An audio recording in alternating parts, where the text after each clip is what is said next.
16-5, that Diamondback record here at the Bank One Ballpark in Phoenix. The best home record in all of baseball, and they welcome a club that bears little resemblance to the one that went to the World Series last year. With the Giants winning at St. Louis, Padres are 9 out, and the Diamondbacks can get that half game back with a win here at home tonight. Welcome to Phoenix. Bob Carpenter along with Rick Sutcliffe, and the Diamondbacks go out and spend $89 million on pitching. But the offense becomes the big story. They're number one in runs, Rick, number one in home runs, and Tony Womack gives them the speed they need. So how do you pitch to these guys? How do you beat this team? You got to start by keeping Tony Womack off base. If he gets on base, if you throw an off-speed pitch, he's going to walk to second, possibly third. You throw a fastball, Jay Bell loves fastballs. Most of those 14 home runs coming off fastballs out over the plate. Luis Gonzalez has really been a chemistry guy. He works the pitchers. He takes a lot of pitches. He makes contact. Matt Williams, certainly the MVP of the Diamondbacks, possibly the MVP of the National League right now. Buck Showalters tries to protect him. He's got Travis Lee, Steve Finley, they're hot. But the key to this ball club, you got to keep Womack off base, and you got to try to not pitch to Matt Williams if possible. And, of course, their big question marks, the injury to Todd Stottlemyre and the bullpen. Will it continue to do the job? Woody Williams has the tough assignment tonight for the Padres. They are last in offense in the National League.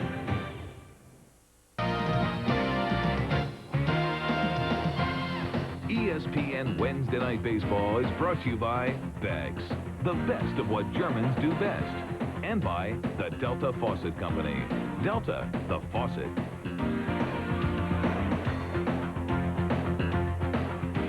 An emerging story out here, the Arizona Diamondbacks, with a record coming into this ball game of 26-21, and Bruce Bochy's Padres are 10 under the 500 mark. As good as the Diamondbacks have been at home, the Padres have been not so good, 5-15 on the road. They're hitting only .245, and they're last in runs scored, 15th in homers. But Kilvio Veras over the last week, a better job of getting on base now for the switch hitter. And then comes Damian Jackson, Reggie Sanders, Jim Leyritz, George Arias, and Phil Nevin. Tony Gwynn, of course, is out hurt with the bad calf. Greg Myers, Ruben Rivera, and the pitcher, Woody Williams. A former #1 pick in the expansion draft, 27-year-old left-hander Brian Anderson for Arizona. Back in '93, a #1 pick with the Angels. 12 wins last year for an expansion team that lost 97 games. The 27-year-old left-hander thought he was a lock for the rotation. Wrong. He got sent to the bullpen, then he got sent to the minor leagues. He had 2 rehab starts down there, and when Todd Stottlemyre went down, he was called up to the big league. Diamondbacks about in the middle of the pack defensively. They are good at the corners with Matt Williams and Travis Lee. It's Luis Gonzalez, Steve Finley who can really chase him down. And Tony Womack, a converted second baseman now in right field. And behind the plate, Rick, I know you pitchers are always interested in guys like this. Kelly Stinnett, nothing spectacular with Damian Miller, but Stinnett a very reliable veteran-type player. Yes, both of them can catch. They feel themselves as part of the pitching staff first, part of the lineup second. Damian Miller got things going last night defensively. How about that? All the way back to the days of Shanty Hogan with the Giants. And the first pitch of the game is down low. Kilvio Veras with an on-base average of .343, hitting only .227 from the right side. Home plate umpire Brian Gibbons calls that strike one.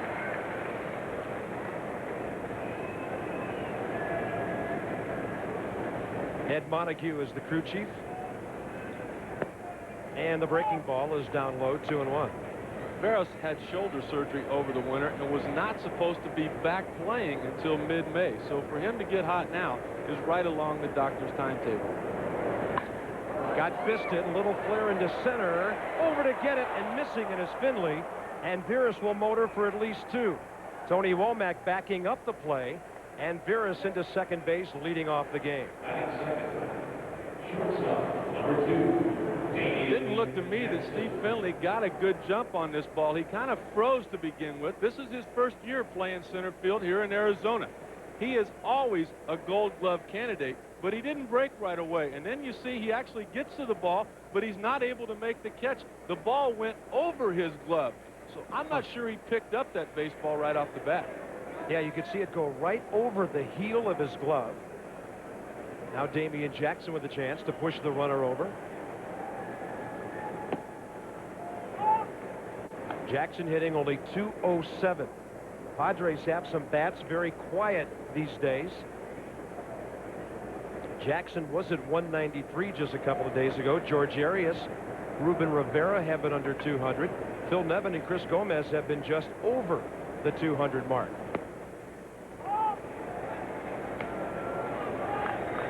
Normally, with the healthy Tony Gwynn, this would be a sacrifice bunting situation. Getting to third base, Tony Gwynn will get him in, but Tony Gwynn is on the disabled list. Reggie Sanders is on the on-deck circle. There's Wally Joyner out as well. Fastball rides high. And Anderson behind his second consecutive batter at 3-0. 27-year-old lefty. 12-13 for the D-backs in 32 starts last year.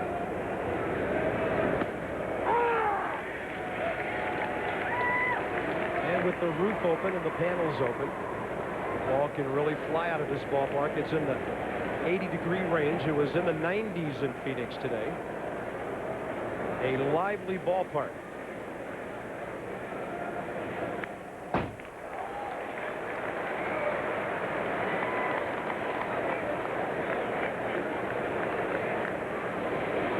Padres, of course, winning the National League West 2 of the last 3 years. 98-64 last year. And then all those names departed, including Kevin Brown, who was lustily booed in San Diego recently. As was Steve Finley. Both of them leaving for more money. Hopefully the opportunity, they said, to play for better teams. They wanted to be on contending ball clubs. They wasn't sure San Diego was going to be there. Out of play, as Damian Jackson was late on it. The best pitch for Brian Anderson is his straight changeup. He tried throwing it early in the count to Damian Jackson, but could not throw it for a strike. He's got to make up his mind now whether he can get this pitch over the plate. Strikeout pitch for him is the changeup. He could also keep Jackson from hitting the ball to the opposite field, advancing the runner. And he takes a strike on a 3-2 pitch. Anderson down low in the strike zone for out number 1. He just lowers his sights a little bit, and you got to wonder what Damian Jackson is thinking right here. That pitch is far too close to take. He's got to protect home plate. And a nice job from Kelly Sinnett right there. Look at him bring it right back to the strike zone. There are some catchers that will take that pitch down out of the zone trying to get it back. Sinnett with soft hands behind home plate. And if you're looking to hit a ground ball to the right side, that was a pretty good pitch. That's the pitch you want. Here's Reggie Sanders.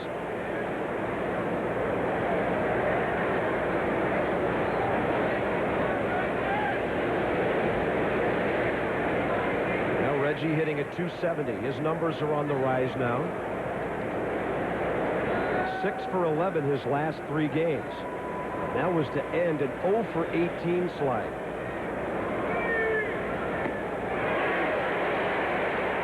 Brian Anderson looking to get a little more comfortable now in the first inning. As mentioned by Rick, not an easy season for him. A starter, then 8 appearances out of the bullpen, a demotion to AAA. Buck Showalter watched from afar as he had his 3 starts down there. And it's his job to replace some of those innings they're going to lose with Todd Stottlemyre out. I asked Buck before the game, how did Anderson take that being sent down to the bullpen, then to the minor leagues? And he said, this is a terrific kid. He's one of my favorite. He realized the numbers were against him. He kept his head up, and now he's back in the rotation. No balls, 1 strike. Lined right to Matt Williams. Double play at second base with Jay Bell sneaking in behind Veras. So the Padres make a base running mistake after Jackson failed to move the runner over. That's been the name of their game lately. Buck Showalter's offense is flying high. 4th in batting average, 1st in runs. Only the Mariners have hit more home runs. And by the way, Seattle hit 4 today. They have 95. Diamondbacks have 70. And a very talented lineup Buck Showalter can throw out there. Tony Womack gets it going, and he's now a right fielder. He is second in the league with his 22 stolen bases. Unexpected power this year from Jay Bell. Luis Gonzalez had the 30-game hitting streak. Matt Williams, well, he's Matt Williams again, it seems. Travis Lee, 24 years old today. Didn't have a 3-hit game, but he's done it 2 nights in a row. Then you've got Finley, Stinnett, Andy Fox, and Brian Anderson. Woody Williams, former Blue Jay, came over in the Joey Hamilton deal. Lives and dies with the high fastball, and there's a lot of guys in this Diamondbacks lineup that enjoy that pitch. Well, there's one right there. His first 4 starts, Padres won them all. He's kept them in some ball games, had some good quality starts early.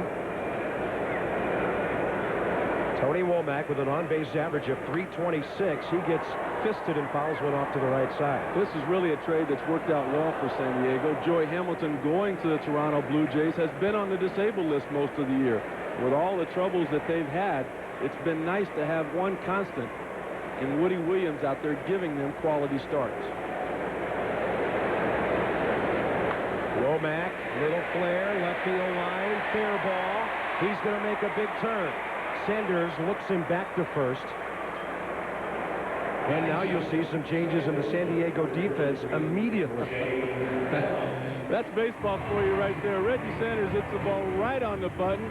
He gets nothing to show for it, right to Matt Williams for a double play. This is a jam shot. It's all in the kitchen of Womack, but he's strong enough to get it over the infield. He's rewarded with a base hit. 22 out of 25 steals for Tony. He's got nearly half of the Diamondbacks' total of 45. Jay Bell is next. But this is not the same Jay Bell who used to bat number 2 for Jim Leland in Pittsburgh and just bunt all the time. This is a guy who spent a lot of time in the offseason lifting weights, getting stronger, something that he says he hasn't done for 3 or 4 years. It's paid off in the power department. 14 home runs already for Jay. 20 all of last year. That was considered a lot.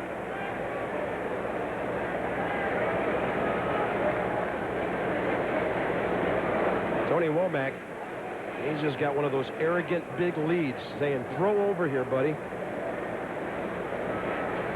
No balls and 1 strike the count.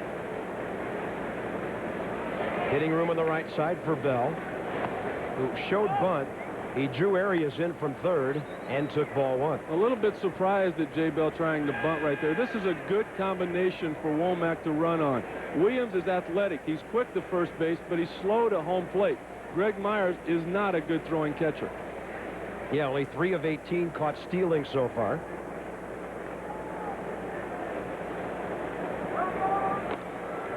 Well, a lot of base runners feel if you don't have to dive back in head first, you don't have a big enough lead.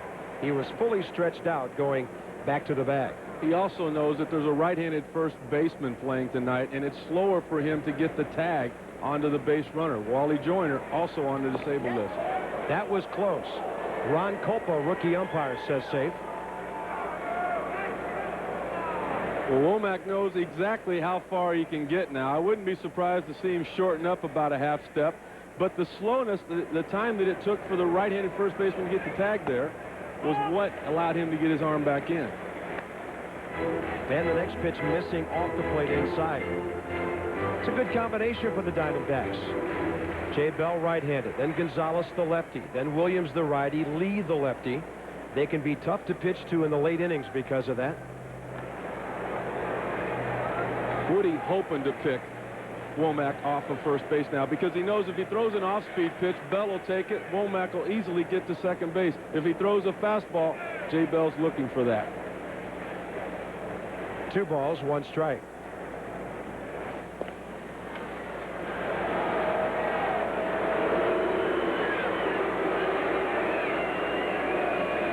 There's the good percentage.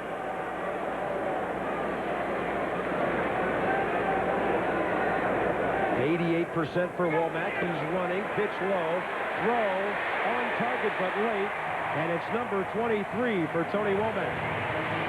Now he has exactly half the Diamondback total of 46. And this is for a guy that started the year on the disabled list. He had his hand broke. Take a look at the jump. He shortened up his lead right there. It's an off-speed pitch. The straight changeup. Jay Bell holds up, and Womack just outruns the baseball. 2-2 now to Jay Bell.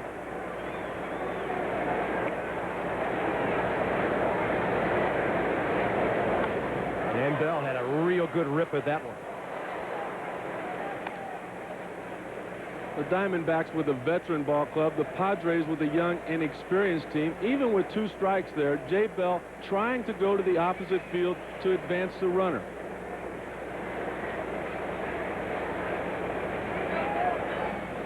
Ball goes into center field. Over to third base is Womack. Damian Jackson in behind the runner. And Woody Williams threw him a fastball way outside that he couldn't reach. It'll be an error on the pitcher. This is why the Arizona Diamondbacks tried twice to acquire Tony Womack. They had a deal to begin with. They were going to trade Bernard Gilkey for him, for Al Martin and Tony Womack. Gilkey vetoed that deal. You can see the frustration there on the part of Williams, but that's all because of the respect for Womack's speed. 2-2 to Bell. He reaches, bounces, runner comes home. Shortstop Jackson on the run. Out on a close play at first base. But Jay Bell got the bat on the ball, and the Diamondbacks lead 1-0.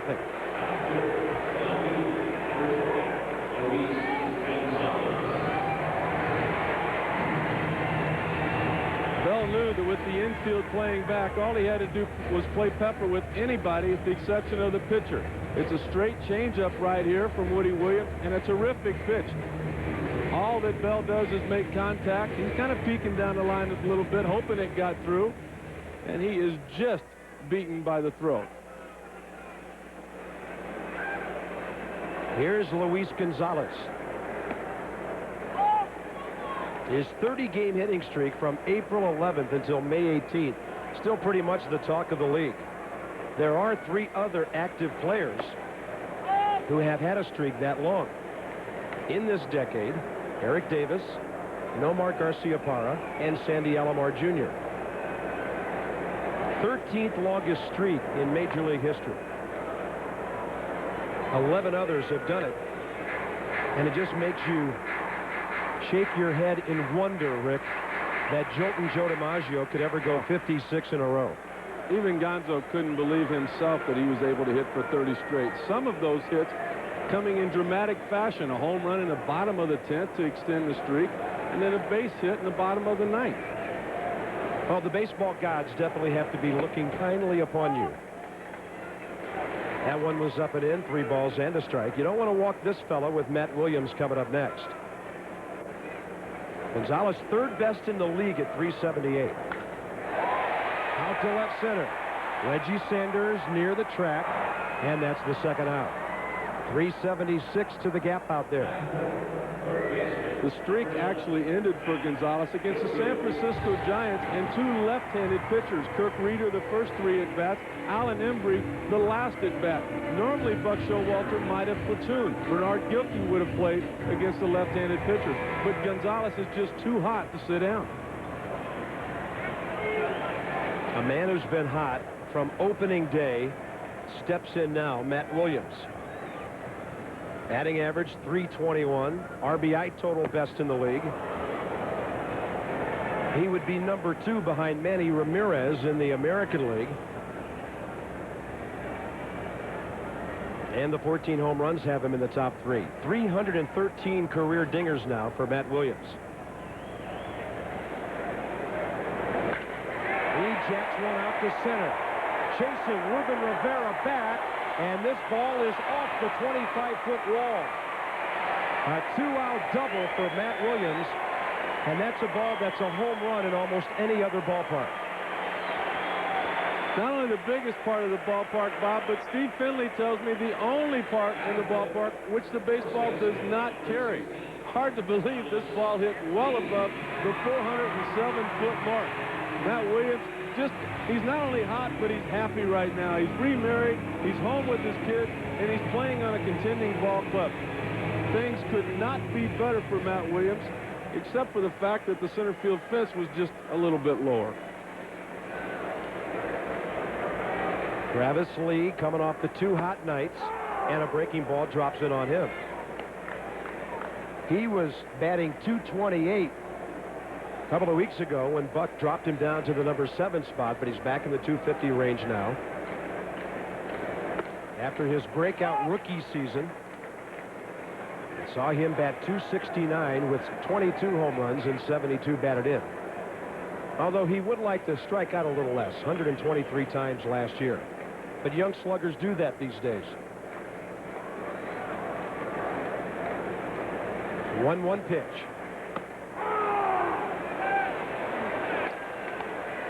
By the way, that was Matt Williams' 15th double of the year. And he's also the National League leader in extra base hits with 29, right ahead of Jeff Bagwell and his teammate Luis Gonzalez. And that'll even the count 2-2.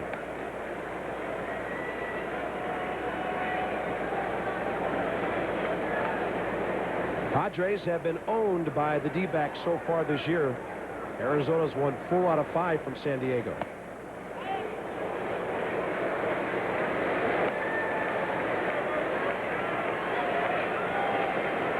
Former Padre Steve Finley on deck.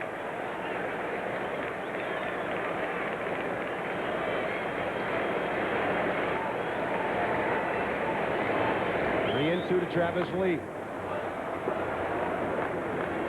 And again, that off-speed pitch.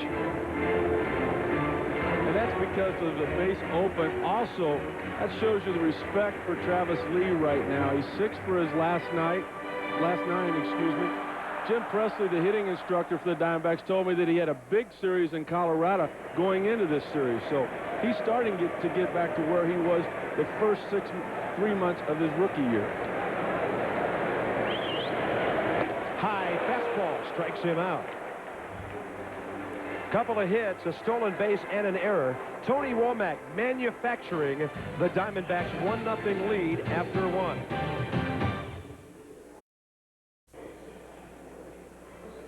Downtown Phoenix skyline visible through the open panels of the Bank One ballpark. Capacity 49,075. And the Diamondbacks continue to be a good draw out here, about 35,000 a game. If they're in contention, this will be a very interesting venue to be a part of in August and September. Last year they played very well second half of the season. In fact, they actually finished ahead of Tampa Bay after a very slow start of 8-31. For those of baseball fans who like to compare expansion teams to the other, Jim Lehridge leads off top of the second for the Padres.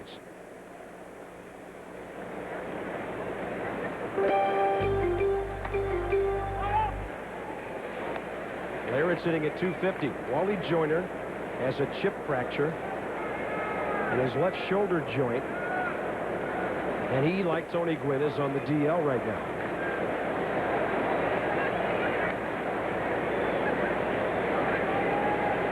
Tough enough when you've lost the heart of your ball club without losing the soul, which is Tony Gwynn and Wally Joyner. Well, over the winter, they lost an awful lot as well. Greg Vaughn, Ken Caminiti, Steve Finley, a lot of power, and Kevin Brown, their ace. Paid a lot of money to keep Trevor Hoffman. The big problem now is who can get the ball to Trevor Hoffman in the 9th inning with a lead. 3-2 to Jim Lehridge.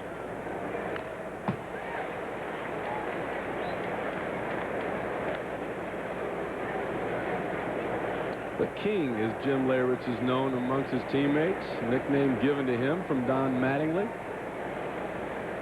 I had a little bit to do with that nickname.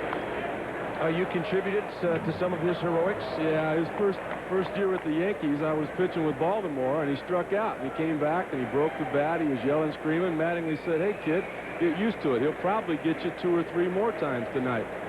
The King says, "No, he won't." Ryan Anderson gets him right there with a swinging called third strike. But anyway, the King says, "I grabbed the wrong bat. I grabbed the bat that was too heavy. I'm going to take my bat up there, and I'm going to take him deep on the first pitch." And Mattingly looked at him and he says, "You take him deep on the first pitch, and you're the king." Well, guess what? He's been the king ever since. What a great producer in postseason play Jim Leyritz has been. George Arias steps in. Off-speed pitch has him out ahead. And Arias, another guy who's been banged up on the DL a month because of a bad thumb, and it still bothered him. There's still swelling in that right thumb as well. It bothers him to throw. It bothers him to hit. But this is a kid that realized this is his opportunity to play at the big league level. Showed a lot of promise with the Angels a couple of years ago. Really slumping big time right now. He's 1 for 22 over his last 8 games. Another slumping hitter, Phil Nevin, to follow. 1 ball, 2 strikes.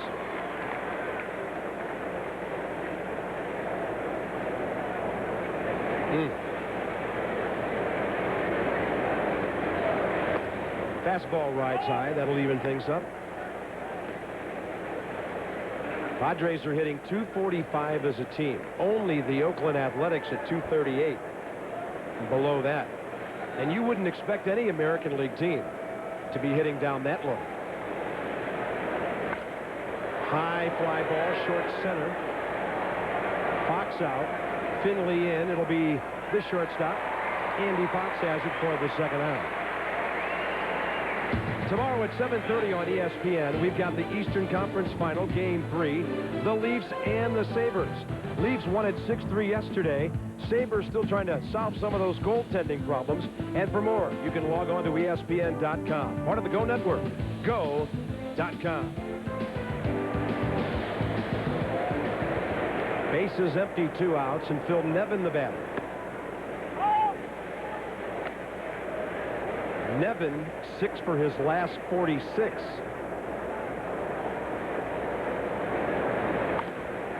And he's off balance on an off-speed pitch. Should be easy for Travis Lee. And a very easy 1-2-3 second for Brian Anderson. 5 in a row for him since the Veras double. 1-0 D-backs.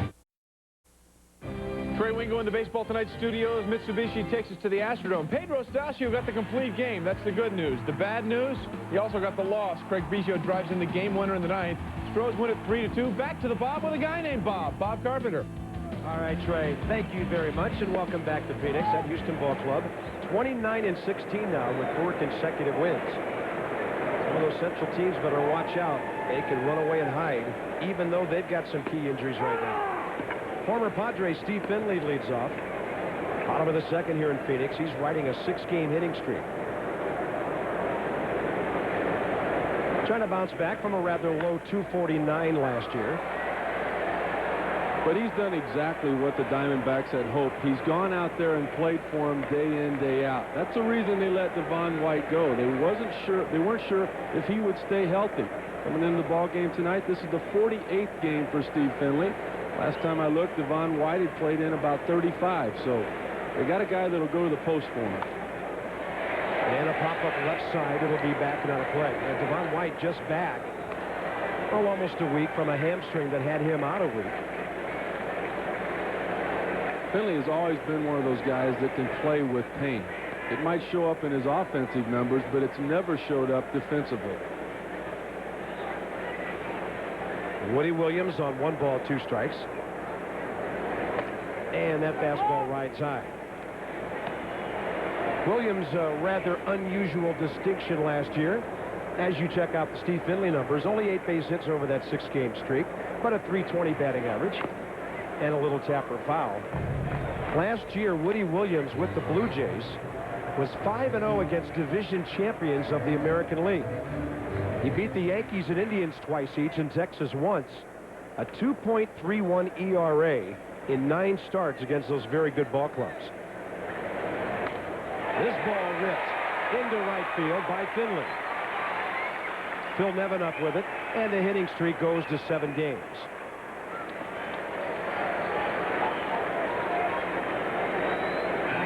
Well, if anybody should know how not to pitch Steve Finley, it should be the San Diego Padres. You've got to stay away from the outer half of the plate.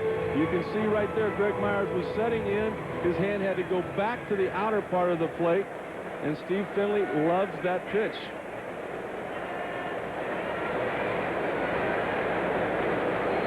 Kelly Stinnett in the number 7 spot for the Diamondbacks. 11 hits this year. 4 of them have left the ballpark.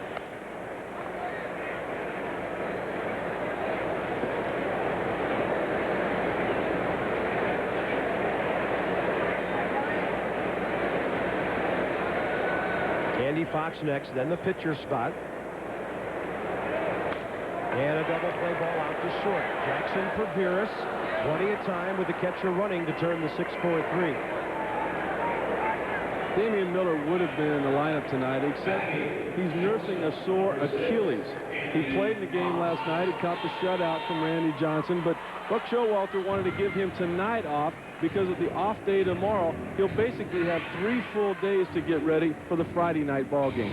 Hitting a robust .333 with 20 RBIs right now. And he's got 4 home runs, so their catcher spot is at 8 home runs, 25 RBIs. Not bad at this stage of the season. Bates is up to 2 outs now. Buck told me before the game, the Diamondbacks really weren't expecting all of that offense out of Miller. They may have found an everyday player in this guy. He was taken in the expansion draft. They knew he could catch, and that was going to be important with the young pitching staff. Not only can he catch, he can hit. Andy Fox hitting better lately after opening the season 4 for 24. They can move him around, play different places on the infield and the outfield.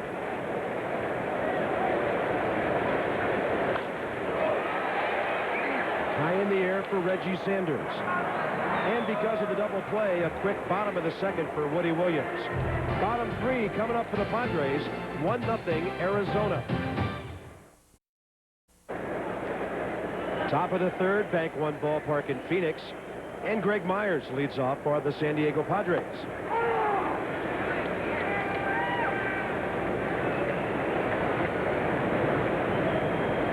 With batting mark of .324.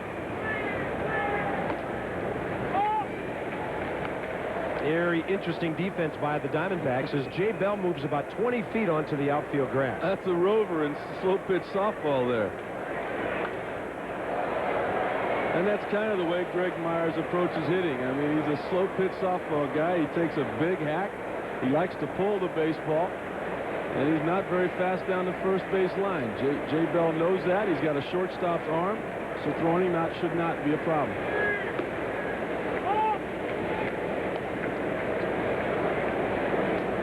Bottom 3 in the San Diego order with Myers, Rivera, and Williams up in the top of the third inning. Breaking ball hit the other way. Charged and one-handed by Matt Williams, who's as smooth as they come over at third base.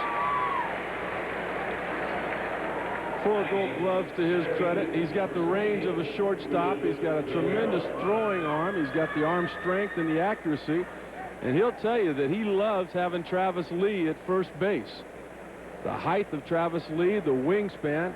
He predicts a Gold Glove for young Travis Lee someday in the not-too-distant future. Travis Lee, 6'3", 210, officially. And another bouncer down to third from Ruben Rivera. 5-3 again, 2 quick outs. A leadoff double in the first inning by Kilvio Veras. He never made it beyond second base. And now, since then, the next 7 batters retired. There's Merv Retman, the hitting instructor for the Padres, and believe me, it's not his fault. That guy right there is one of the best in all of baseball. Tony Gwynn with 8 batting titles, and when he talks about that, he always mentions Merv's name. As mentioned earlier, only Oakland with a lower batting average, only Pittsburgh with fewer home runs. Woody Williams can hack a little bit. Wally Joyner can't right now because of his injury.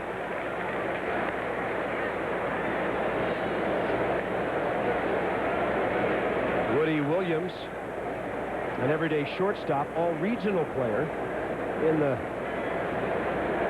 Houston area, University of Houston, 85 through 88 when they were in the Southwest Conference. Doesn't make a whole lot of difference at the major league level sometimes, and that's 8 in a row for Brian Anderson. He's faced the minimum through 3. ESPN Wednesday Night Baseball continuing. Bank One Ballpark in Phoenix, and the home team, as usual, on top. They're 16-5 at home this year. Pitcher will lead off, Brian Anderson, and then Tony Womack and Jay Bell. Brian Anderson 0 for 3 at the plate this year. 7 for 69 in his career.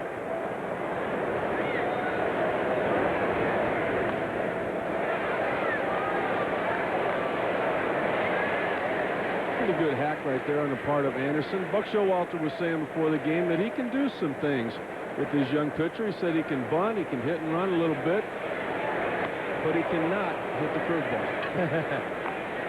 Strikeout number 2 for Woody Williams. That's the case with most pitchers that are good hitting pitchers. They can hit the fastball, and particularly when they get ahead in the count. When they fall behind, they're going to see off-speed pitch. And there hasn't been many good breaking ball hitting pitchers. Interesting situation here now, Rick. There's one out in the inning. But when you have a guy like Tony Womack, he can get to second base before the next out is made and actually set up a scoring opportunity for you with his speed. It's not always leading off an inning, is it? No, I've never seen a ball game either where Womack did not try to bunt for a base hit. You stealing signs or what? No, but that works even when it doesn't work. Now with 2 strikes, the infield can back up a little bit. But before that, Arias was in on the grass. Leyritz was in on the grass. The shortstop and second base, they've got to come in to respect the speed of Womack, so that creates a lot of holes. Tony batting .272 with his base hit, followed by a stolen base and a run scored back in the first.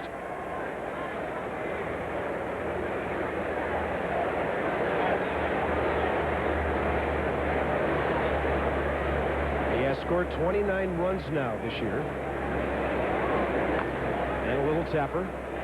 7 pitches during this inning, all of them strikes for Woody Williams so far. And he knows that his strength is his speed.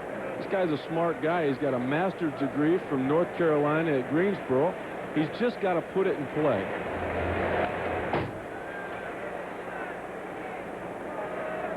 You can see Woody Williams there shaking his head in frustration. That's 2 great breaking balls Womack fouled off. That was a good fastball away he got a piece of. If you're Woody Williams, you got to be thinking to yourself, well, what do I do? Keep throwing strikes. Well, ideally, you want to throw a fastball up and away. Don't think about striking this guy out. Throw a fastball up and away. Make him hit something in the air. 0-2 pitch. Has a breaking ball down and away. Strikeout number 3. And even though Tony Womack's not on base this time, we talked about him with Jay Bell.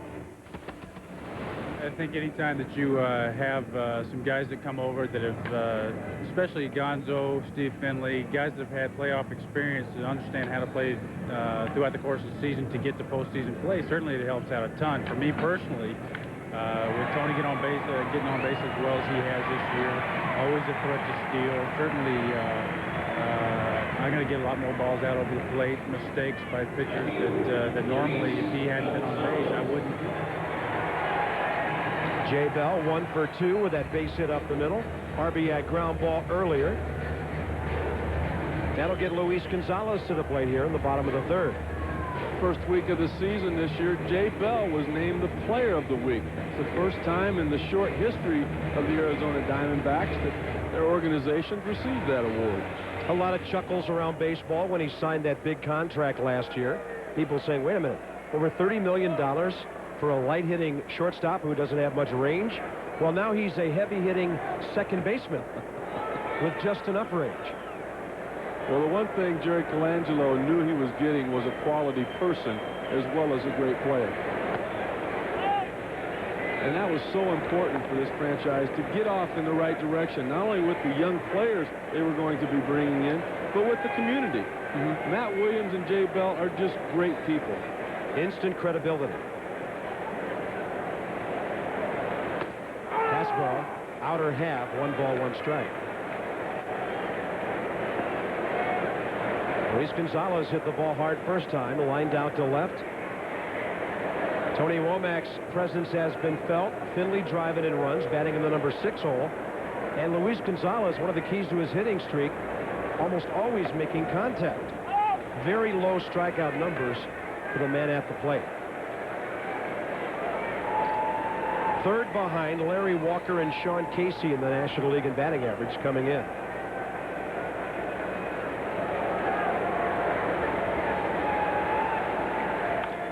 And a pop-up over on the left side. George Arias is there. And an easy inning for Williams despite the 2-out single. After 3, Diamondbacks lead Williams and the Padres by 1.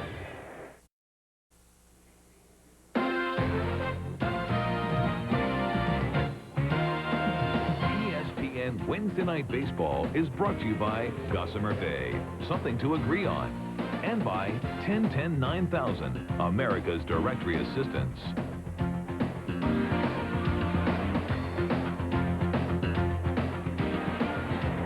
Lots of things to do here, whether you're in the swimming pool or the front row or down in the diamond here at the Bank One Ballpark in Phoenix. Bob Carpenter with Rick Sutcliffe. We go top 4. Kilvio Veras. Yeah, he's the leadoff guy. Hasn't batted since the first inning. Brian Anderson facing the minimum 9 so far. And you look at that first inning, Rick, it gives you a quick reading on what's happening to San Diego. Leadoff double. Next batter fails to advance him. Then he gets doubled off on a line drive. Matt Williams playing shallow.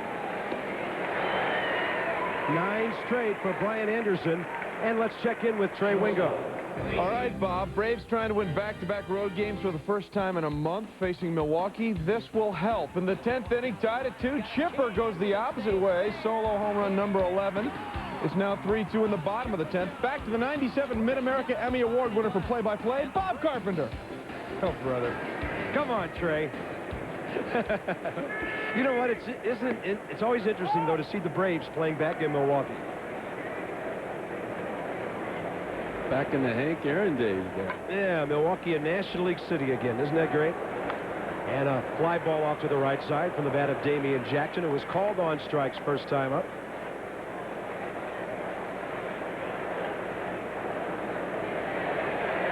You might remember it was a 3-2 pitch, low in the strike zone. And we remarked at the time, if you're looking for a pitch on which to hit a ground ball to advance a runner, that was the pitch Damian Jackson looked at for strike 3. And just another difference in these two ball clubs right there. Now he flares one out to left center. Finley cruising over. That's 10 straight for Brian Anderson since the Veras double. Womack gets on first base in the first inning, and Bell lets him steal second. He gets to third base, and then Bell drives him in on a difficult pitch to put in play. Just the opposite with San Diego. Man on second, nobody out. The young Damian Jackson cannot advance him. And then the next guy, Reggie Sanders, lined into the double play. That's just inexperience right there, and something that it just takes time. Reggie Sanders hit the ball hard first time up. Bad luck. He rips one. Nobody can catch that one. And up the middle he goes, and that breaks the streak of 10 straight. That's the second San Diego hit. San Diego lost in the World Series last year, but they found out that nobody in the history of the game has ever had an average team age of 32 years or above and won the World Series. They had to get younger. That's the reason these moves were made. Ken Caminiti went back home to Houston. The Padres minor league player of the year was a AAA third baseman. You've got to develop from within, or why have that minor league system? Ruben Rivera needed an opportunity to play. Matt Clement needed an opportunity to pitch. They've got to develop for this team to compete. Have to keep a few veterans around. Leyritz is one of those guys. Struck out swinging first time up, and he took one outside, ball 1.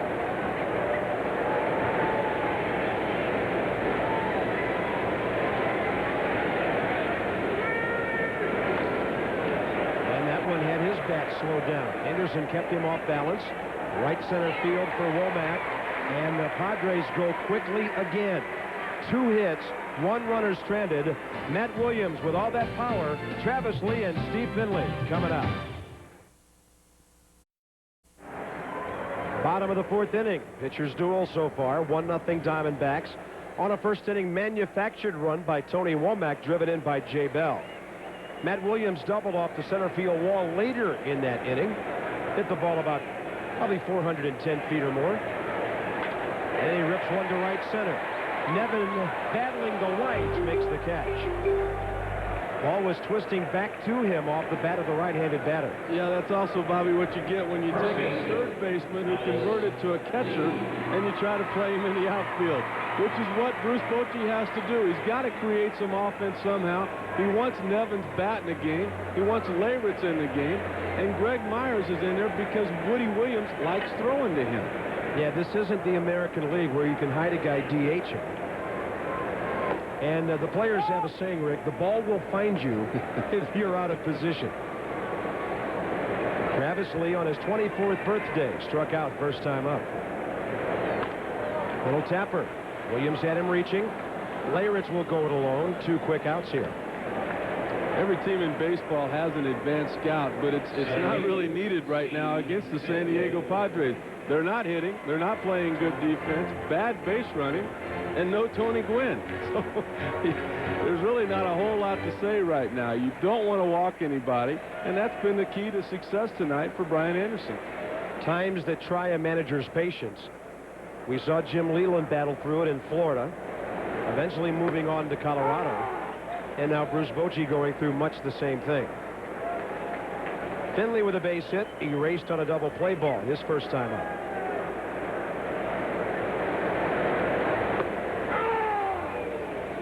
Quickly 0-2. Williams and Anderson both working quickly, both throwing strikes, getting ahead of people now.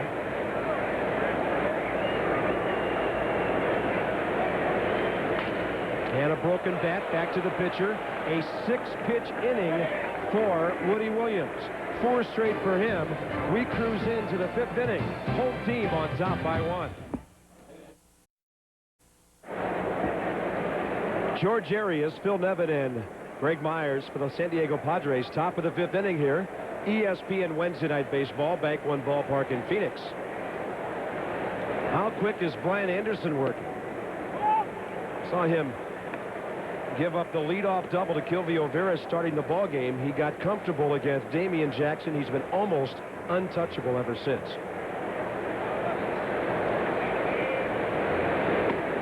Spotting that fastball well. 1 ball, 1 strike. They told us that before the ball game. They said if you've got some commercials to get in, you better hurry because this guy works quick. Last year he had 3 ball games that were over under 2 hours. Ripped right at Matt Williams. Arias was reaching, hit the ball solidly, but leadoff man reads out again. Nothing like baseball at Wrigley Field. Special starting time, 7 Eastern Sunday, 4 o'clock on the Pacific Coast. It's Sammy Sosa, Mark McGwire, one of the great rivalries all time in the National League. Cardinals-Cubs, their fans get into it. Hope you do too. Sunday Night Baseball on ESPN. First pitch swinging, Phil Nevin, Tony Womack, 2 down. Every time you look up, it's 2 outs, bases empty. I might be a little bit partial because I had the opportunity to play for both the Chicago Cubs and St. Louis Cardinals, but I think that's the best rivalry in all of sports. Those fans, they just constantly come out for those ball games. Never any fights. They're always, you know, pulling for their team, but it seems like they have a good time, you know, when they're amongst each other. As opposed to Yankees-Red Sox, which can get a little nasty now and then. Cardinals-Cubs is much more of a friendly thing, maybe friendlier than the Giants-Dodgers as well. There's Mr. Gwynn hitting .333 right now and sitting on 2,975 hits. Yeah, but he could be sitting at home in San Diego rehabbing that calf, but give credit to Tony Gwynn. He knew it was important for him to be here with his ball club. 2 balls and 1 strike to Greg Myers. He was telling me he was afraid to get on the airplane because the swelling would increase, so what did he do? He got in his car and he drove over. Well, that's a teammate. He is the consummate pro, one of the most likable people in the game. Heck, we even talked about him during the college basketball season when we made a big Monday visit to San Diego. He was a pretty good point guard at San Diego State. Myers with a base hit up the middle. And a look back to Tony Gwynn's injury 5 days ago.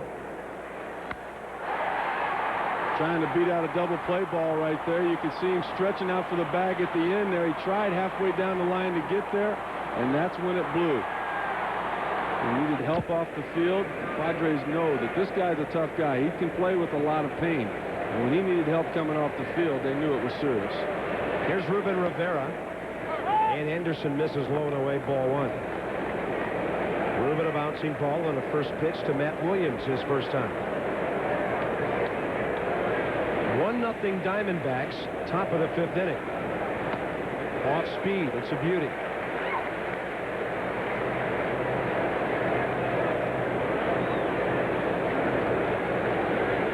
And a ball game in the top of the 5th inning that just now passes 1 hour old.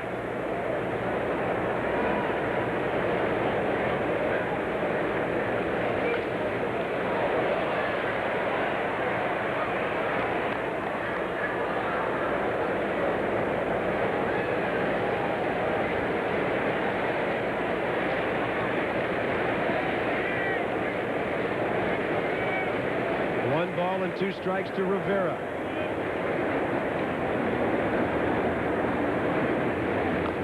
And a chopper that hit on the plate and then went foul. Ryan Anderson, 32-30 career. He looks like a lot better than a 500 pitcher tonight. He sure does. Only 2 minor league starts, so the arm strength is not quite at 100%. Buck Showalter said probably 90 pitches would be the limit for him tonight. At this pace, it might get him through 9 innings. 1-2 count. Fastball misses off the plate. Buck Showalter and the entire organization concerned about Todd Stottlemyre. They're going to give him a month of rest. If he can't come back, he will need surgery on that shoulder. The rotator cuff, the labrum. 3-2. I'll tell you, with Stottlemyre, Randy Johnson, Andy Bennis, etc., what a staff. That's a huge loss if he doesn't come back. If they wait till a month more into the season, Todd Stottlemyre will be able to see the finish line. Swing and a miss, and the inning is over. 4.5 innings in the scorebook. Anderson brilliant, and his team on top by 1. Well, sometimes when a ball club contends for a championship, they look back at a part of the season, maybe a key player's hurt. Another guy steps in. Brian Anderson, can he be that guy? Yeah, they hope so. He won 12 games last year for a ball club that wasn't nearly as good as the team is this year. But they know that now is the time they've got to make a move on the San Francisco Giants. The Giants are without Barry Bonds. If they are still in first place when Bonds gets back, that's going to be a tremendous boost for their ball club. High fly ball off the bat of Kelly Stinnett. Playable for Lawrence on the track. He's got it. 1 out, bottom of the 5th. Trey Wingo. What's happening now?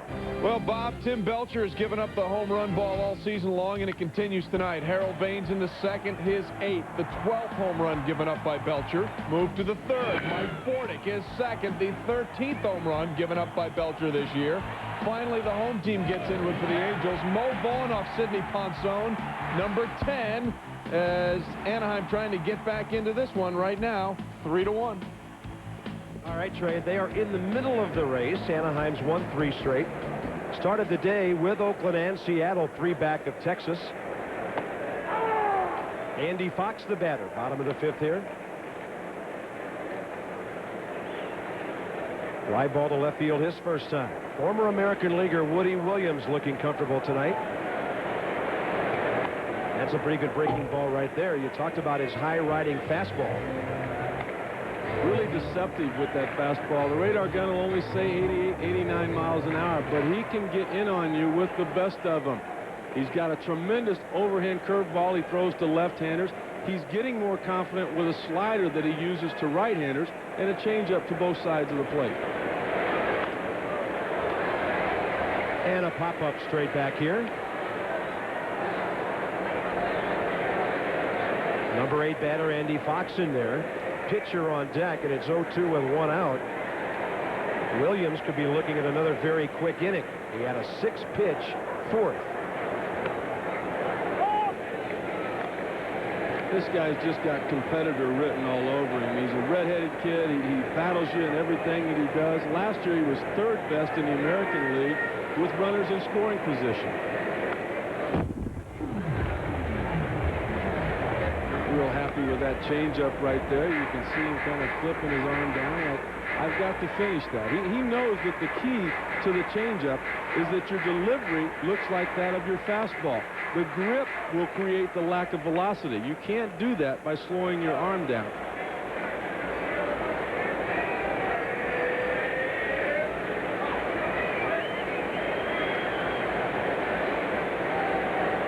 One ball and 2 strikes.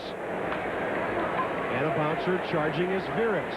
Shovels and 2 quick outs. And he doesn't even waste any time. He comes right back to the straight changeup, only with a better delivery. Take a look at this right here. It's like a used car salesman right there. You put a good coat of paint on it, you might be able to get rid of it. Well, it's the same way with a changeup. Even if you don't throw it where you want it, if your delivery sells that it's a fastball, you might get away with it. You bought a few of those used cars, haven't you? Been down that road a time or 2. Haven't we all? Anderson struck out his first time, so it's pitcher versus pitcher here. 2 balls and no strikes. The Giants winning 7-6 at St. Louis earlier tonight on ESPN 2. Diamondbacks hoping to win to stay a game back of Dusty's team in the NL West. Up the middle, base hit. 6 in a row retired, and Anderson, with his first hit of the year, takes care of that. Well, I'm sure it wasn't by design for Willie Williams. He fell behind 2-0, and then he throws a fastball right down the middle that's a line for a base hit. But this may work right here. Now you can possibly get the last out of the inning with Tony Womack. Therefore, he doesn't lead off the bottom of the 6th inning. You got the bases clogged up right now with the slow pitcher on. Womack looking to left field. 1 for 2 with a single tonight, and the game's only run.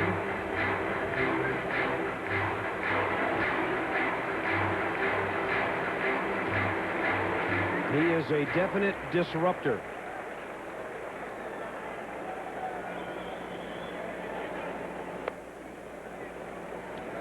So basically, Rick, what do you know about base stealing? What do I know? I caught a couple of teams by surprise. What are you're looking at me like, you never stole a base? Have you know I was 4 for 4? You picked your spots well. Oh, yes, what's that? That's what one about every 3 years? Every 4, actually. But there were a couple of years in the American League where, you know, that kind of slowed me down a little bit. Yeah, the DH had the bases clogged in front of you, maybe. 1 ball and 2 strikes, and a fastball upstairs. I would not be surprised to see Anderson run right here. The Padres have decided not to hold him on. So what if he gets thrown out? You got your leadoff hitter leading off the bottom of the 6th inning. Take off. Fastball strikes him out. Womack looking. He's fanned twice. That's 4 for Williams. Through 5, D-backs 1-0. Top of the 6th inning at the Bank One ballpark. ESPN Wednesday Night Baseball. 1-0 Arizona over San Diego. Pitcher-pitcher matchup again, and Woody Williams flies one into center. Finley getting there. Williams gave up a base hit to Anderson, and now he's robbed of one by Finley. This is a terrific play for one reason. Steve Finley was playing the pitcher to the opposite field. He did not expect this ball to be pulled. Therefore, it was a long way for him to go. Look at him well on the right side of the second base bag. I actually thought Gonzalez could get to it easier, but Steve Finley, the center fielder, is the traffic cop out there. He called for it all the way. He knew he could get there. And what a brilliant play to start off the top of the 6th. Kilvio Veras, the batter, back to the top of the order. Anderson fades one away from him that catches the corner. Finley always plays a good defensive center field, but there's got to be a little extra incentive going against his former team, the Padres. And in this ballpark, you better have a good center fielder. This place has some of the most unusual features to center field of any park in baseball. Finley, 2 Gold Gloves. A lot of ground to cover out there because of the deepness of the gaps. 413 to deep right and left center. 407, some nooks and crannies on that wall out there, some overhangs. It can get crazy out there for a center fielder. This one out to left center. It'll drop into the gap for Veras. The only Padre to reach second base, but he'll stop at first base this time. He knows the arm of Steve Finley. Damian Jackson is next, tying run on base now with 1 out in the top of the 6th. It was the arm of Steve Finley that ended the ball game Monday night. Damian Jackson stealing second. He tried to get to third on the overthrow, and Finley gunned him down. Gilvio Veras not going to make the same mistake. Damian Jackson 0 for 2.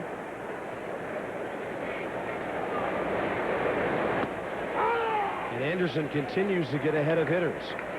Yeah, he's found a release point on that changeup now. He struggled back in the first inning only with the first 2 hitters. But since then, he's had the release point and the location of that pitch.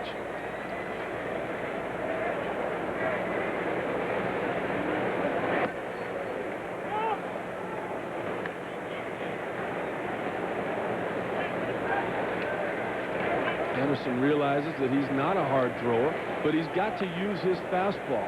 When you get ahead in the count, you don't have to throw a better fastball. You just got to put it in a better location. That's what he's done so far tonight. 60% of the time ahead of hitters. Off speed in the dirt. Stinnett there to block it. Gilvio Veras not that successful stealing this year. 7 steals, 13 attempts. Stinnett nabbing about 30% of his opposing base runners.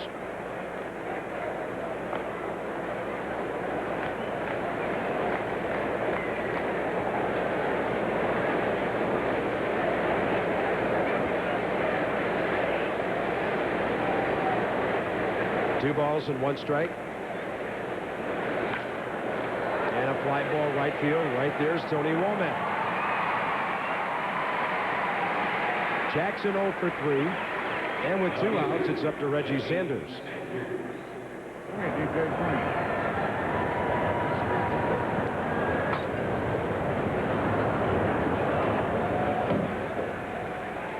Diamondbacks came in with the league's 4th best pitching numbers. A 4.08 ERA. You couple that with their offense, it's going to score maybe 6 or 7 runs tonight. This is a formidable ball club if they get the pitching. Reggie Sanders, a long fly ball to right, but there's Womack. Looking comfortable. And the fans behind the fence like it too. 5.5 in the book in Arizona now. Anderson and the Diamondbacks on top. Some good hitters coming up.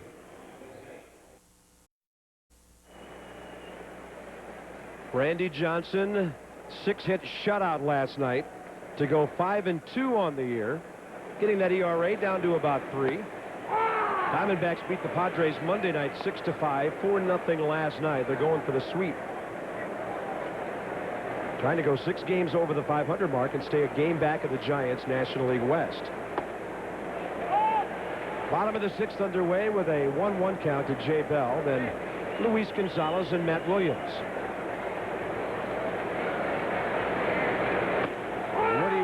Throws one on the corner, 1-2. We mentioned earlier that the Diamondbacks need to overtake the Giants right now with Barry Bonds on the disabled list. And the schedule really sets up in their favor.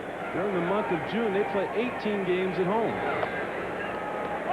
Of their first 21, they've won 16. Just 8 games on the road. You would expect big crowds for those series, and the Diamondbacks are in hopes that they'll be in first place by the end of June. Bell throws his bat at the ball out to short. Jackson charging. Good play to get him by a step. Friday on ESPN2, 5 Eastern, the top kart drivers will jockey for the pole position as we look ahead to the Motorola 300. And then the race live Saturday at 3 Eastern, 12 Pacific on ABC. Rookie sensation Juan Montoya has won the last 3 kart races. trying to hold off Greg Moore, Adrian Fernandez, and a bunch of others if he wants to make it 4 straight. The Motorola 300 Saturday, 3 Eastern on ABC.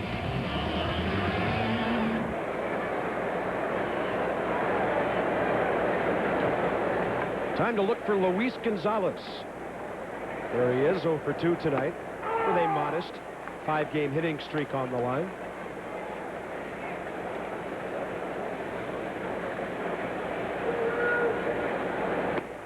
Over in the American League, he didn't like facing Woody Williams a whole lot. In his career, he's 1 for 12 against this right-hander with his 0 for 2 tonight.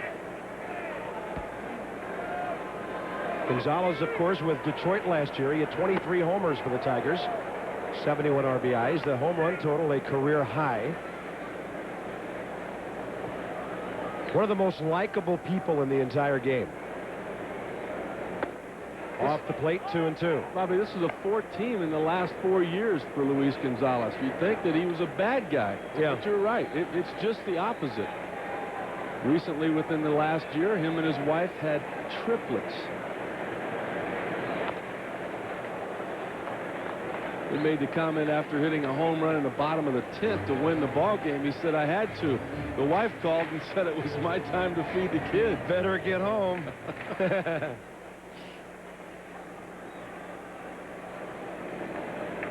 Luis Gonzalez, one of those great talented baseball players from Tampa. 2-2 pitch. Strikeout on a pitch up. Maybe not the notoriety that Tino Martinez or Derek Bell or Gary Sheffield or Wade Boggs or Dwight Gooden, even Tony La Russa get, but he's a Tampa guy and representing that area beautifully. Look at his eyes light up right there. He says, all right, a high fastball. I love that pitch. Uh-oh, it was a changeup. Woody Williams' delivery, selling that pitch, and even though the location was not what Williams wanted, he was able to get away with it. Bases empty, 2 outs, and this is how you like to face Matt Williams. If there's ever a time you actually like to. He's doubled off the center field wall and lined out the right, so he's had 2 good at-bats tonight.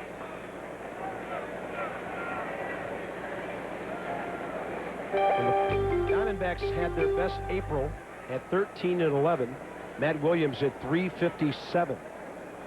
That was a good comeback for the ball club. They started 1-5, blowing 3 saves in the bullpen the first week. Williams back to his old stance, the one he used back with the San Francisco Giants in the National League when he saw more fastball. Look at that, just slightly open right there. You know, down to 20 home runs last year. That was the fewest he had hit since he had that same number for the Giants in '92. There were a lot of physical reasons for that as well. Broken foot, sore hand. But the hitting instructor of the Diamondbacks, Jim Presley, asked him in spring training, he said, how did you stand back in '94 when you hit 43 home runs? He said, well, kind of like this. I had a little slightly open stance. He said, well, let's start with that. Jim Presley says, I haven't had to say a whole lot since. 2 balls, 1 strike.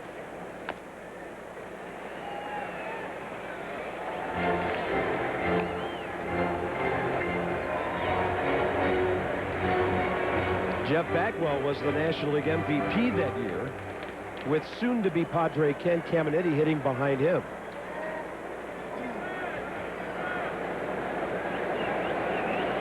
And a 2-2 pitch. Williams on a pitch down low, just got a piece of it.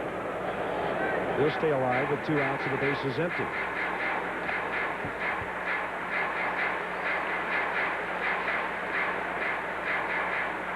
A lot of things have changed around these parts. Diamondbacks, as we told you, with a 1-5 start, but that sure beats the 8-31 in the first 6 weeks last year. 2-2 pitch, up and away. That'll fill the count with Travis Lee next.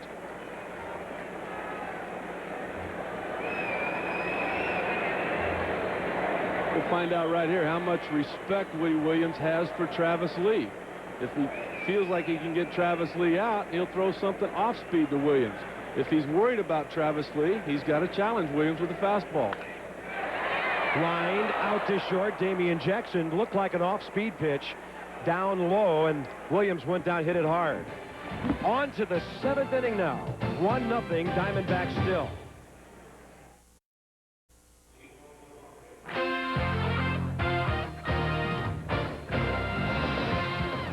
ESPN Wednesday Night Baseball is brought to you by Killian's Irish Red, which reminds you, one look says a lot.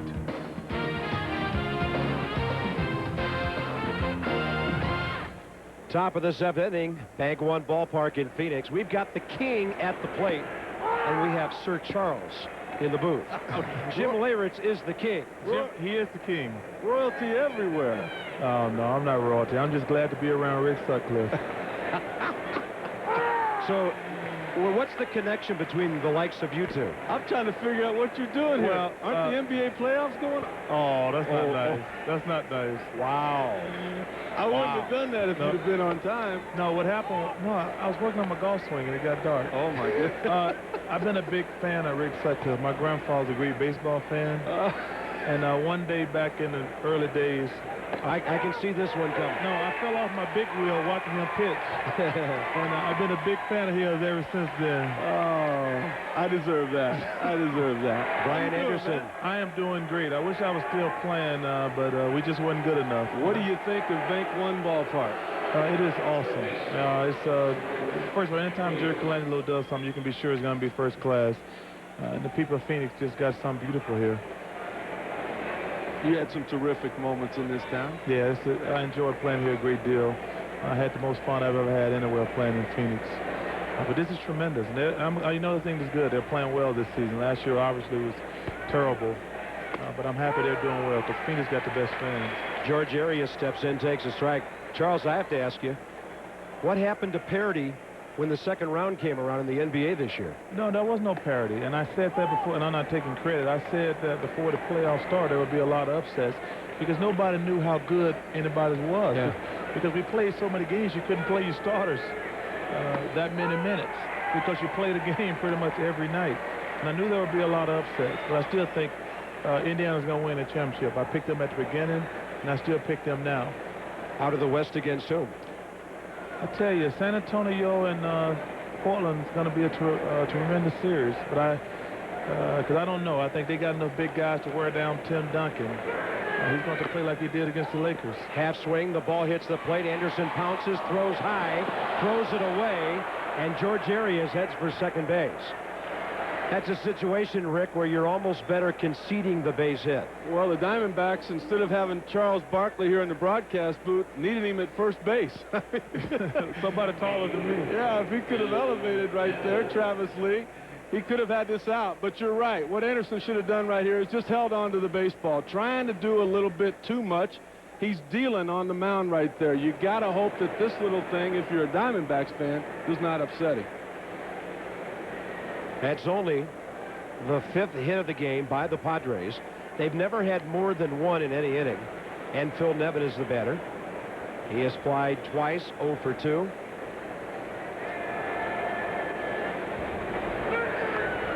Charles, what about your baseball? I mean, who's your team? Did you grow up playing at all? I got to say I'm an Astros fan because I play, obviously in Houston, so I pull for the Astros, the Killer Bees and those guys. Wait a minute, they're in first place. Yeah, okay, all right. Hey, listen, I was with them last year. I know that is true. They've been in first place for a while. Now, let me ask you this, Charles. The Padres are struggling for offense. A lot of guys on the DL. But that's because they sold. Well, they didn't. That's not the reason they're struggling. They sell their whole team. That's why they're struggling. But I've seen you swing the bat. Oh, you know what? What's the chances, huh? Hey, listen, you embarrassed me that day. Worse than any day I ever been embarrassed in my life. We played golf one day about a long time ago.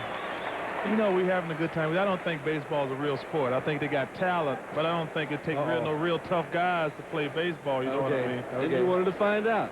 It's a lot harder to hit that ball than it looks. But none of you guys could play in the NBA either. Don't forget that. Well, your best buddy Michael Jordan tried playing this game, didn't he? He hit 200. He did. Hit what? Hey, if you hit 200 now, that'll get you about $5 or $6 million a year. Former Cardinal John Frascatore throwing in the bullpen now. 3 balls and a strike. It's like in NBA now. You don't even have to be any good, and you can make $10, $15 million a year. Off-speed pitch. You can kiss this one goodbye. Nevin goes way out of here, and the Padres take a 2-1 lead in the top of the 7th inning. No question about it, Bob. And we mentioned the throwing error on the part of Anderson may have something to do with that. He fell behind in the count 3-1. Immediately, Buck Showalter got somebody up in the bullpen, showing that he was concerned. And then he gets a 3-1 changeup up above the thighs, and Nevin blasts it into left center field. Phil Nevin's 4th of the year. Watch this location. A lot of that having to do with the fact that he fell behind 3-1. Hey, you called it an off-speed pitch, but it left here at a pretty good speed. Yeah, that changeup was supposed to start sinking, but it was about 420 feet away before it had any downward movement on it. Yeah, that one went 94 feet times about 5. It started as a changeup and left as a fastball. So what are you doing? You going around seeing some games now in the playoffs? No, I've been depressed, and I haven't watched that many games. It's been frustrating because I thought we could beat the Lakers. But, you know, they have 2 different teams. We caught the good personality. Yeah. They're like Sutcliffe. We caught them on a good night. They play like San Antonio like they normally play. Craig Myers, 3 hits in a row off of Brian Anderson after only 5 hits through the first 6. So, Ricks, what's going on with him out there now? Well, he's just a young guy. He just turned 27 less than a month ago, and he's let this get to him. Buck Showalter has seen all that he wants to see. And it's just a learning lesson for the young left-hander. He should not have let that error frustrate him. Turn the page on that, go to the next hitter, and go back to doing what you've done to be successful. Anderson did not get that done, and because of it, he's heading to the dugout. Did not walk a batter. 6 1/3 innings, 7 hits, 4 strikeouts, an error in this inning, and the long home run by Phil Nevin, the big blow that gets him out of here. 2-1 Padres. Trey Wingo back with you in the Baseball Tonight studios. In case you missed it earlier, devastating video of Tony Saunders of the D-Rays on this pitch to Juan Gonzalez. Goes down in pain. He has a broken left humerus. He is done for the year. That's the same injury that almost ended the careers of Tom Browning and Dave Dravecky. Bob Carpenter, I imagine your play-by-play partner knows something about the stress that injury can put on an arm. Oh, Rick, it just hurts to see that. Oh, it's the second time that we've seen it tonight, and I'm not going to be able to watch it again. That's you just only hope that the young man is able to come back and get his career going again. It hasn't happened before, but you got to hope that Tony Saunders is the first guy to do that. Here in Phoenix, Padres have shocked the Diamondbacks by taking the lead. Right-hander John Frascatore on, and a breaking ball low and away to Ruben Rivera. Frascatore, longtime Cardinal, came over for Clint Sadowski just before the season started.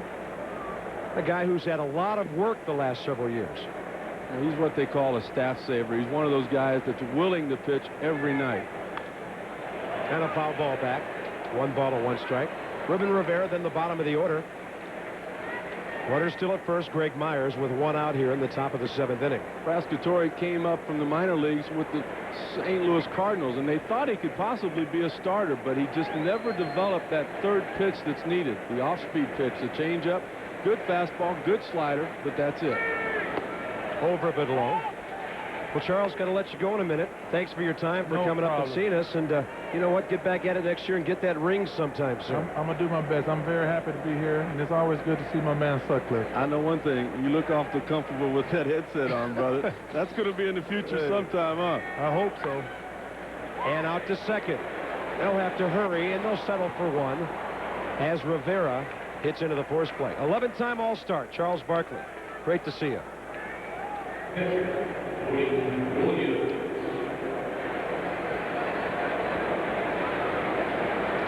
I didn't know we were going to have Charles on the TV that much, or I would have had his beautiful wife Maureen up here doing the interview with us, and not Charles, but what a great guy, huh? He's something. Not a good golfer, which explains why they were late getting to the ballpark tonight. He will be a glib analyst courtside someday. Got some good days left on the court, though. Woody Williams, the batter. Frascatore throws a fastball in there. Now, Woody Williams now has a lead to work with for the first time tonight. And we focus in on his pitching. He's only given the Diamondbacks now 3 base hits since that first inning.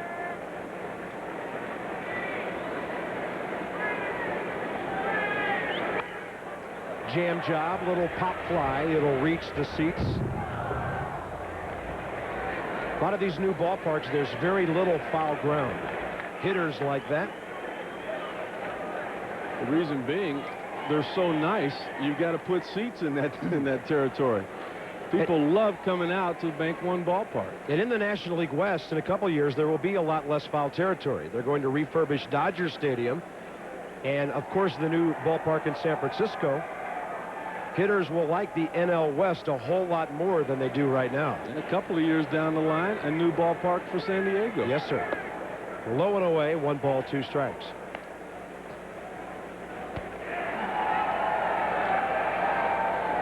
Well, Woody Williams or any Padre pitcher who takes the mound, they know their team is last in almost every offensive category.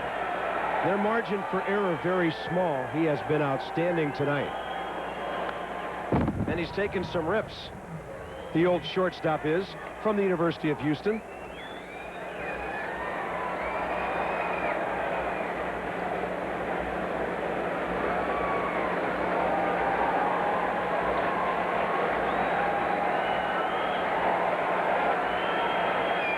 One ball and 2 strikes, 2 runs home. Ruben Rivera at first base. And a pitch up is popped up. Travis Lee calling everybody off. And that'll do it for the Padres. Top 7, area single, Nevin a homer, 2-1 San Diego.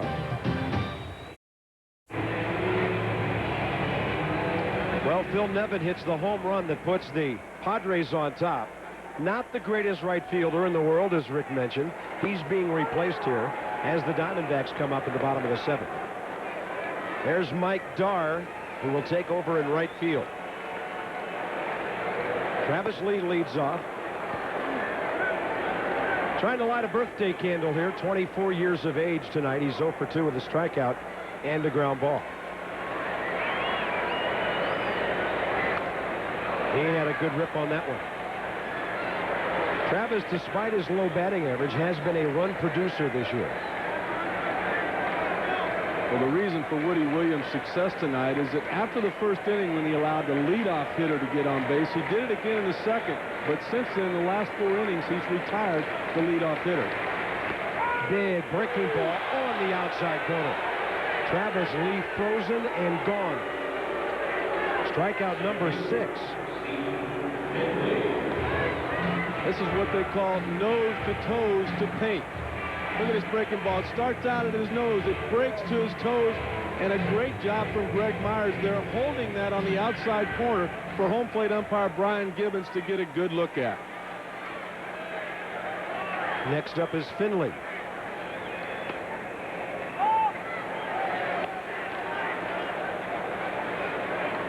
Steve Finley extending his hitting streak to 7 games with a 1 for 2 tonight. There's that big breaking ball. It hangs up and away. 2 balls, no strikes. Woody Williams, 2-2, 10th start of the year. He can be unhittable.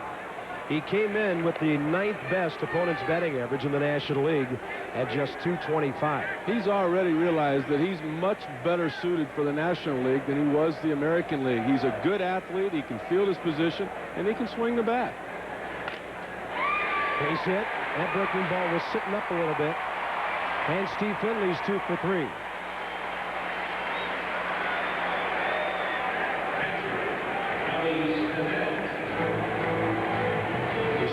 Saw that quick shot of Randy Johnson. His opponent's batting average just .215. Speaking of unhittable, had a dandy here last night. Randy Johnson's record now 5-2. 4 complete games already. I mean, nobody does that anymore. Kevin Brown, maybe.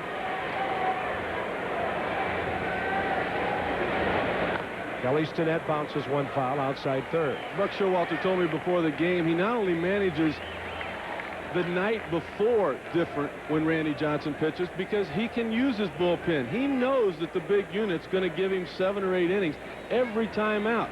But last night he couldn't believe it. Nobody in the bullpen had to get up. So they're as fresh as they can be for tonight's game. And don't forget, an off day for Arizona tomorrow. And another bouncer foul.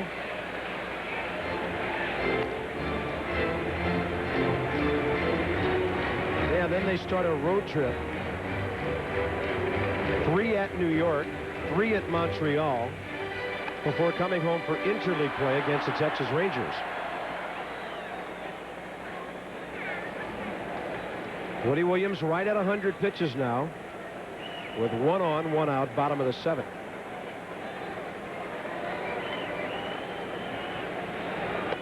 Fastball rides high.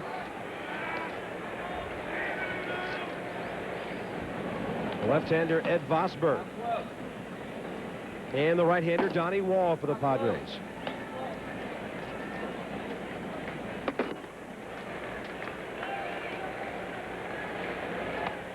Got him. Up and away. Stinnett couldn't reach it, and that's the 2nd out. And Williams has fanned 3 of the last 4 men he's retired. Is this a guy getting stronger as the game goes on? This is a guy that's facing the bottom of the lineup right now, and all he's got to do is move the fastball in and out. There he paints the outer half of the plate to the light-hitting Kelly Stinnett. Now, if Buck Showalter wanted to put all of his eggs in one basket and try to win this ball game, he would have pinch hitted for Stinnett right there. He's got a left-handed hitter on the bench, Dave DeLucci, that's hitting over 400, but he's got to give Damian Miller the night off. Andy Fox ripping one just foul. That tells you how serious the Achilles of Miller is right now. Showalter says we may have come up with an everyday catcher in Damian Miller, and really didn't know it going in. We knew defensively he could play every day, but we've gotten more offensively from him than we thought.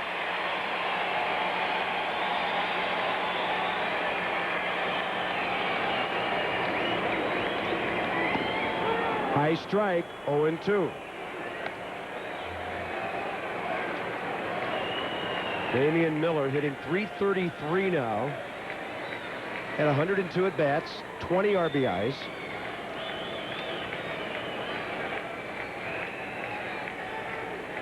Chance to rest it for a couple of days here. 0-2 pitch had him reaching. Silvio Veras charging. And the momentum has swung toward the visiting team. Diamondbacks are 16-5 at home this year, but right now the Padres lead into the 8th. Woody Williams, 1 run on 6 hits through 7 strikeouts, and a 2-1 lead into the 8th inning, something not many visiting teams have enjoyed in this ballpark this year. They have protected their turf here in Arizona, and they hope to continue that trend during the month of June. 18 games here, only 8 on the road, big crowds, excitement, team playing well, they're getting good pitching.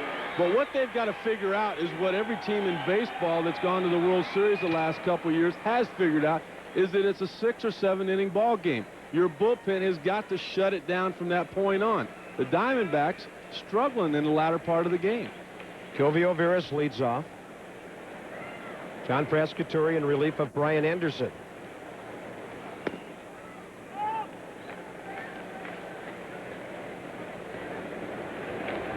Veras with a 2-for-3 night, a double and a single.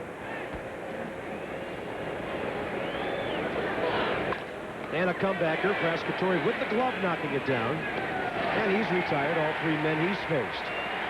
And if you're the Padres, Rick, the key thing now is looking ahead to the bottom of the 8th inning. Because if you get through that frame, then it's time to turn it over to you-know-who. And they haven't been able to give it to Trevor Hoffman that many times this year. They're paying a lot of money for a guy they'd like to use a lot more. Woody Williams was walking around the dugout shaking hands with people. That's normally a sign that he's done for the night. There is activity still in the bullpen. Frascatore against Damian Jackson. Donnie Wall down there, the right-hander. Ed Vosberg, the left-hander. That was really the strength of the San Diego Padres ball club last year. When they had to lead after 6 innings, they were 75-7. After 7 innings, 78-3. And of course, with Trevor Hoffman, when they had to lead after 8 innings, a perfect 85-0.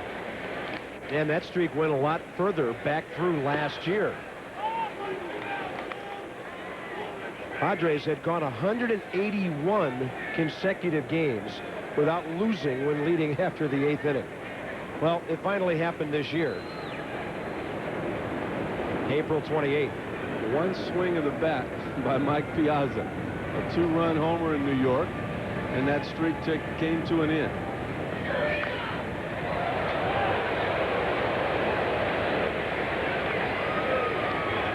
One ball and 2 strikes to Damian Jackson.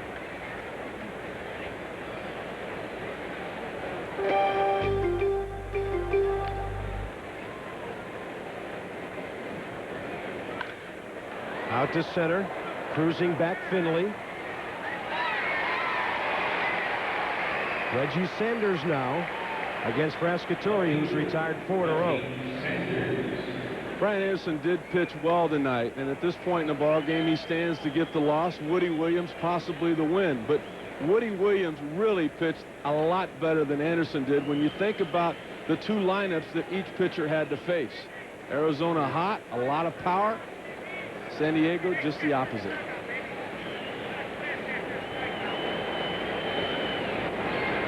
Reggie Sanders 1 for 3 with a single.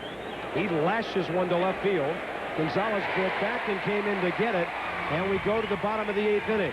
Can the Padres hold the Diamondbacks top of the order after the pitcher's spot?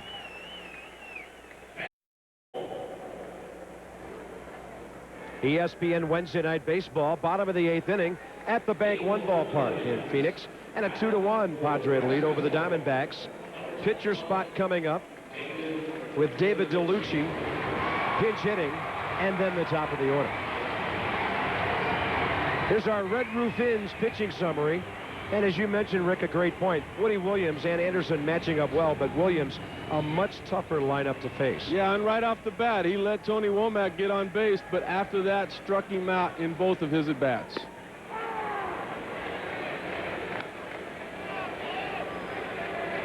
Veteran right-hander Donnie Wall takes over after 7 great innings from Woody Williams. And DeLucci swings over one.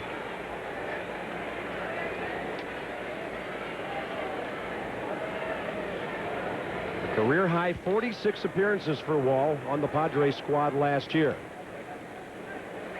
And he's one of those guys that's equally effective against right-handed or left-handed hitters. Reason being, his changeup is his best pitch. He's got a good breaking ball for the right-handers. Well, takes care of DeLucci in quick order right there. That's the 8th strikeout by San Diego pitching tonight.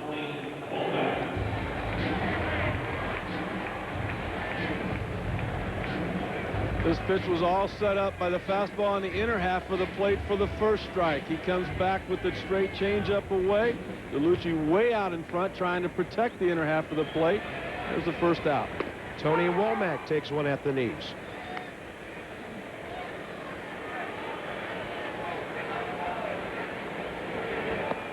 And it's not like the Padre pitching has been that terrible this year. They just don't get much support. Their team ERA of 4.36. 5th best in the National League out of 16 clubs. 2 balls and a strike. Womack with a base hit, a steal, and a run scored in 3 trips.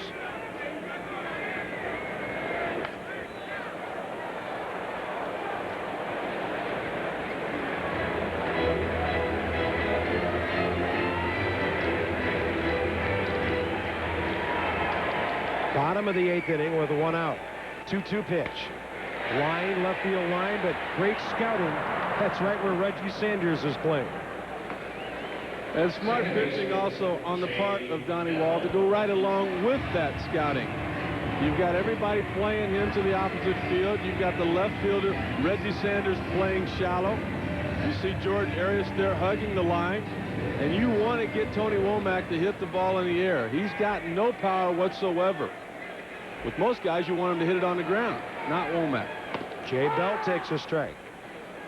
Well, Donnie Wall comes out of the bullpen doing exactly what Woody Williams did for 7 innings.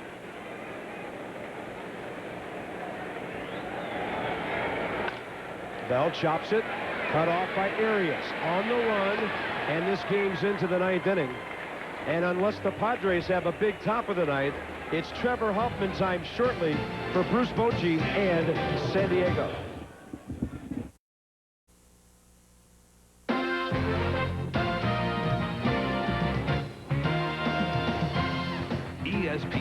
Wednesday Night Baseball is brought to you by Heineken. It's all about the beer.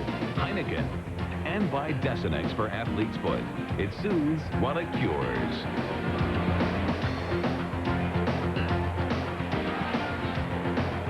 Bank One Ballpark in Phoenix, top of the 9th inning. In a 2-1 game with the Padres leading the Arizona Diamondbacks. In a hold-em situation will be 24-year-old right-hander Vladimir Nunez. A 4-game cup of coffee with the big club at the end of the 1998 season. You can see pitching very well for the Diamondbacks this year. He started the year in AAA with Tucson, but he's been terrific, especially in his last 8 outings, allowing only 1 earned run.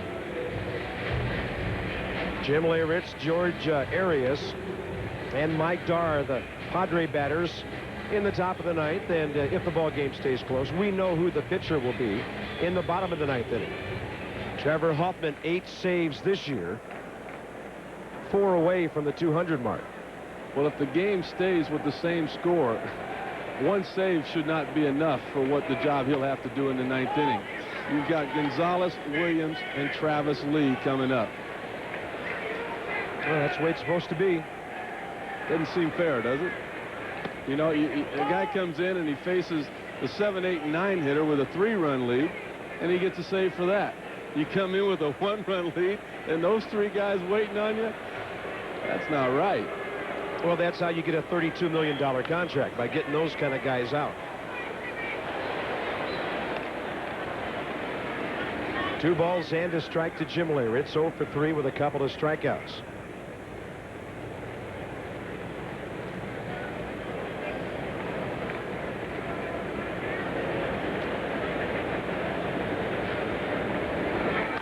And a breaking ball foul.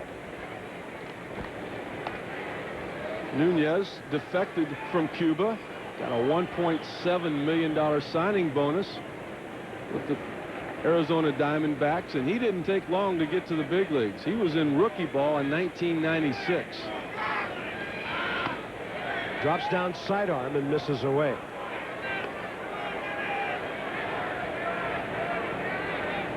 I happened to be the pitching coach in the Pioneer League for the Padres that year.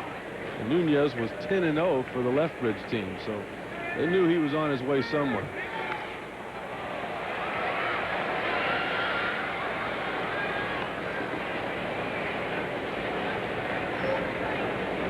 .6'4", 224. 21 days of big league time last year.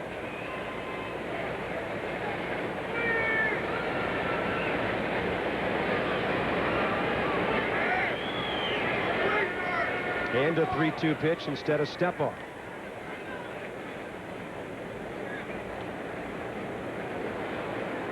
We have not had a single walk in this game tonight.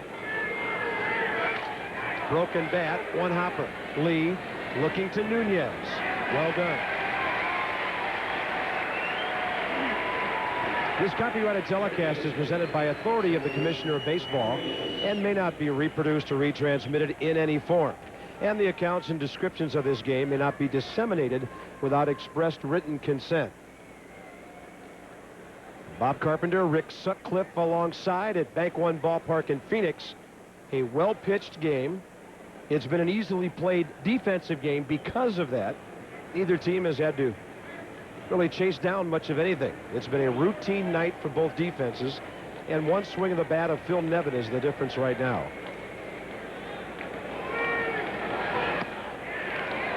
George Arias 1 for 3 with a single. That's about as good as it gets right there. Probably the best in the business, Trevor Hoffman.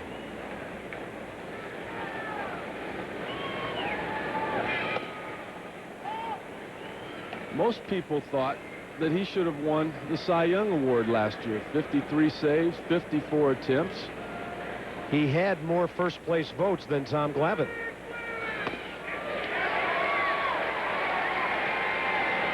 There were 6 writers that didn't believe relievers should be considered for that award, and because of it, none of them voted for him. Trevor Hoffman found the opportunity to get their names, and he's tried to seek them out just to find out exactly why they felt that way. They should be made to face a fastball from Trevor Hoffman. Then they would become believers. Well, they also should take a look at what the award says. I happen to know I was fortunate to win one. I've got it at my house, and on it it says most valuable pitcher. Well, there was nobody in baseball more valuable than Trevor Hoffman was last year to their teams. 1 ball and 2 strikes. Swing and a miss on a high sidearm fastball.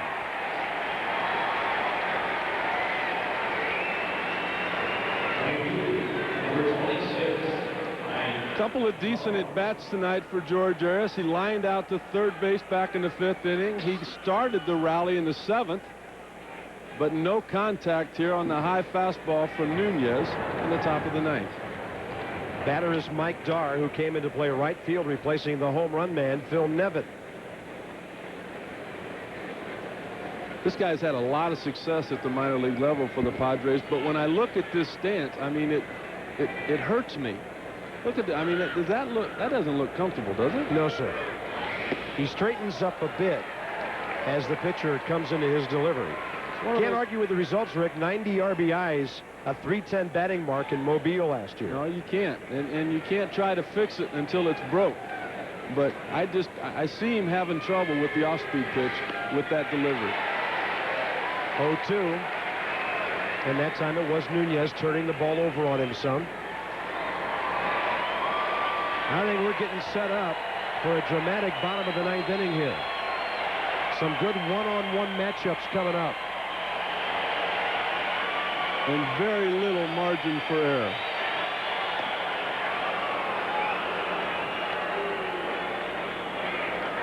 Bases empty, 2 outs, top of the 9th inning.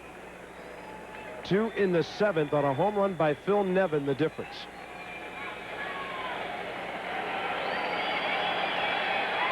And a 1-2 pitch.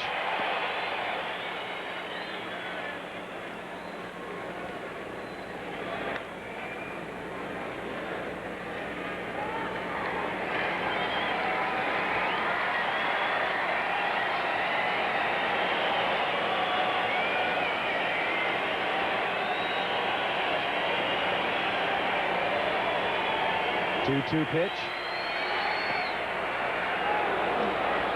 Looked like a slider up and away.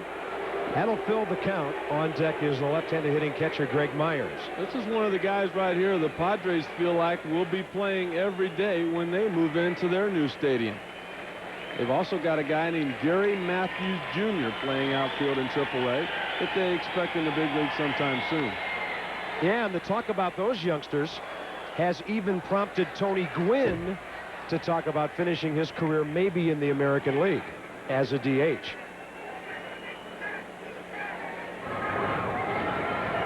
Almost unthinkable that he would end up anywhere but San Diego. When you think about his loyalty over the years. 3-2 pitch, and that's the first walk of the game. It comes with 2 outs in the top of the 9th inning. First walk by either staff. You know, we'll be the first guys to point it out when an umpire makes a mistake, but I've seen a terrific job from home plate umpire Brian Gibbons tonight. The crowd wanted that called third strike. It was a borderline pitch. It was down a little bit. It was a little bit away. But if he wanted to give him what he wanted, he could have raised that right arm. He has been consistent all night long.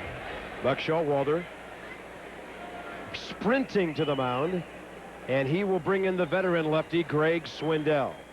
Lefty-lefty matchup. Buck trying to do whatever he can to keep this a 1-run game.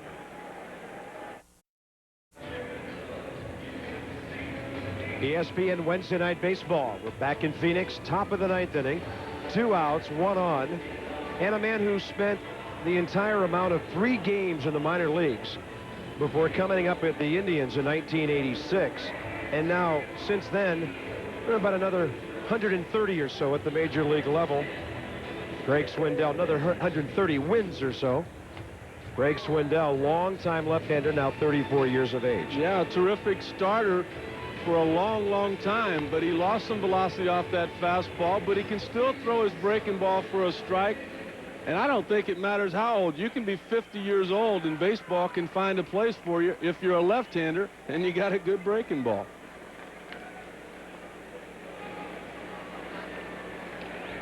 Greg Myers stepping in, 2 base hits tonight.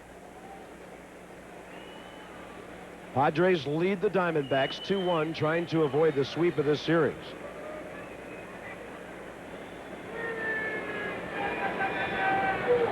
Got the runner picked up. Guard a second, puts on the brakes, tagged out by Andy Fox, and Myers never does get a chance to bat. Padres' second base running mistake of the night. Will it come back to haunt? Bottom of the 9th inning coming up. Trevor Hoffman, evidently, obviously, coming into the game. Gonzalez, Williams, and Lee coming up for Arizona.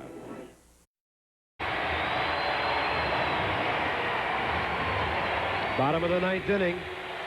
We're wrapping up our doubleheader tonight. Giants on the deuce beat the Cardinals earlier tonight, 7-6. San Diego defense with Ed Giovanola playing at third base now in place of George Arias. Trevor Hoffman is on, looking for his 9th save of the year and the 197th of his career. Trevor Hoffman with the best save percentage of all time since that stat started in 1988. We'd like to welcome those of you who just got finished watching the Baltimore 3-2 win at Anaheim. Bob Carpenter and Rick Sutcliffe in Phoenix. Bottom of the 9th inning. A Phil Nevin 2-run homer in the top of the 7th has the Padres on top of the Diamondbacks 2-1. Arizona had led since the first behind great pitching by Brian Anderson. Woody Williams of San Diego a little better, and now Rick Sutcliffe's favorite closer in baseball, at least the one he thinks is the best, is on to try to nail it down. Well, I tell you why. There are a lot of people that want to be in this situation. They love thriving on the ball game on the line, but very few people prepare themselves to be in this situation, and that's something Trevor Hoffman has always done. That's a swing, says Brian Gibbons, the home plate umpire. Pitch was obviously low, but Gonzalez went around, he ruled. Take one more look at it right here. He made that call without even asking for help. There's that off-speed pitch. Now a fastball will look like 120 miles an hour. But it's the delivery of Trevor Hoffman that's so deceptive. It doesn't matter what the velocity says. He angles his body to where his back's to the hitter, and they never see the baseball until it's upon him. 0-2 pitch. Little chopper, third base side. Giovanola in for defense, and he gets Gonzalez by a step. Sports Center coming up next with Rich Eisen and Stuart Scott. Griffey Jr. hit another home run today. That's 19 for him. The Mariners hit 4 as a team. NHL with the Stars and the Avalanche, and the NBA with a preview of the Jazz and Blazers. That's coming up next on Sports Center. What got Trevor Hoffman really over the hump last year and made him the dominant closer that he was a little cut fastball that he developed in spring training, something that he would use in this situation right here. A right-handed pull hitter, you just start on the outer half of the plate, take a little bit off of it, and you get the weak ground ball to the left side. Matt Williams. Little off-speed pitch down and in. A double in 3 trips tonight. Trevor Hoffman has owned Matt, tiring him 11 of 12 times. But this is a different Matt Williams this year. Well, we haven't seen many fastballs yet. 2-0.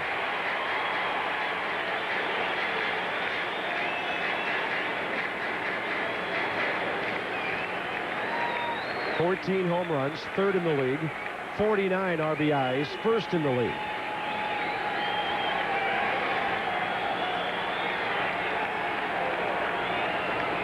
.2-0 fastball, right center field, well hit, and this ball is gone.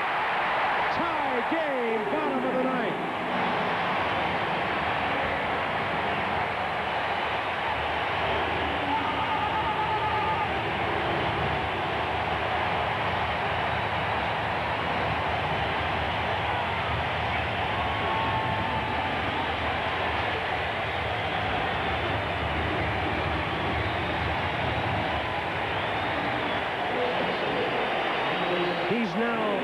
number 13 against Trevor Hoffman with a big fly.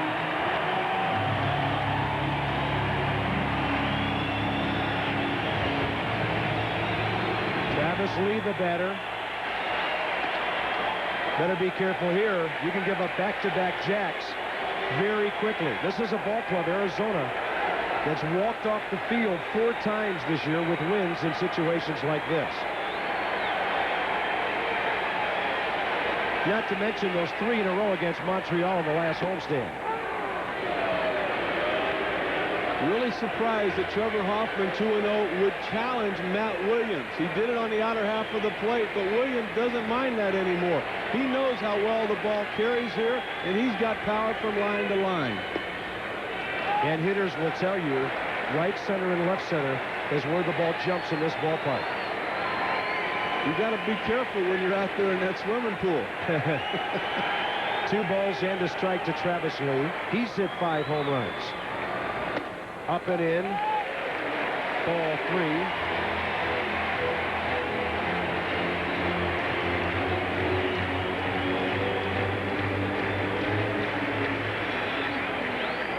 Matt Williams continues his late inning magic.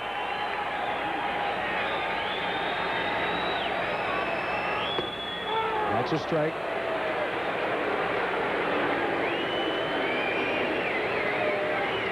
Fifth home run to tie ball games. 7 others have given Arizona the lead. And 5 of those have been from the 7th inning on. Struck him out on the corner. Trevor Hoffman coming back big time to fan Travis Lee. The home run was a fastball on the outer half of the plate. He's probably wishing it was a little cut fastball, but you can see Matt Williams, even with that open stance, he can still cover the whole plate. Take a look at Bruce Bochy right here. He knew when it was hit, it had a chance. Wally Joyner standing there beside him, Merv Rettenman leaning out. They're hoping it stays in, but not the case. Finley is next, and a chance to beat his former teammates and have the bizarre possibility of Greg Swindell winning a ball game when he hasn't thrown a pitch yet. He did throw a ball to first base to pick off Mike Dart.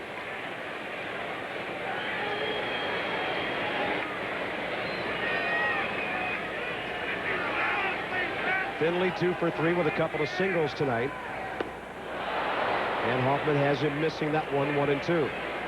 Well, if anybody should be able to hit the changeup of Trevor Hoffman, you'd think it'd be Steve Finley. He played center field the last 3 years for the San Diego Padres. He saw Hoffman come into many, many ball games, but the changeup just too devastating to lay off of.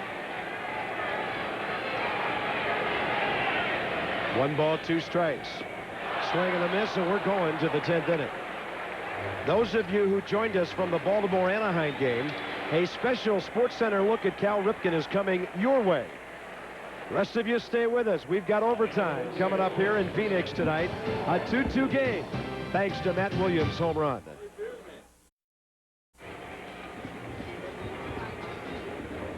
Well, we told you about that streak of 181 consecutive games when the Padres led after 8. That ended because of Mike Piazza. Seems like the big flies keep on doing it. In this case, it was Matt Williams. And on Memorial Day, we've got a doubleheader for you. Reds and Mets as we go to the National League at 1:15 Eastern. And a little bit later, the Cardinals, fresh off their Sunday night appearance, will take on the Marlins down in Florida. Greg Myers, first pitch swinging, and the top of the 10th is underway with Andy Fox catching this pop fly.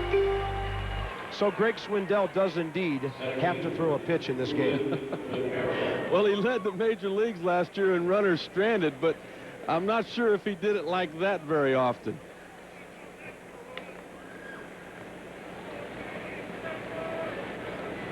Swindell with a career record of 116 wins, 108 losses. Ruben Rivera looks at one on the corner. Velocity of the fastball of Swindell, not what it once was, but he can still locate it. He can still create a little bit of movement, but he can control that breaking ball to both sides of home plate.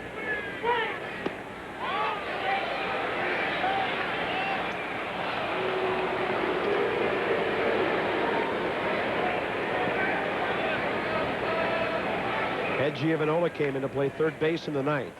That was a double switch, so he's hitting in the number 9 hole. 1-1 pitch. Off speed, out to short it goes. Fox scoots. 2 quick outs in the top of the 10th.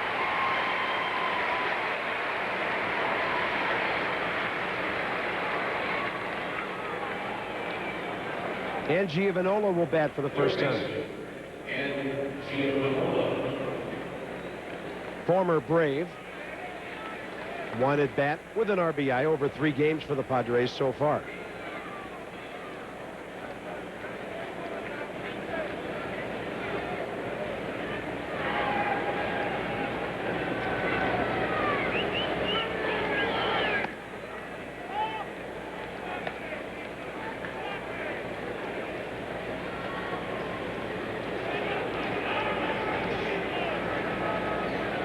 One ball, no strikes.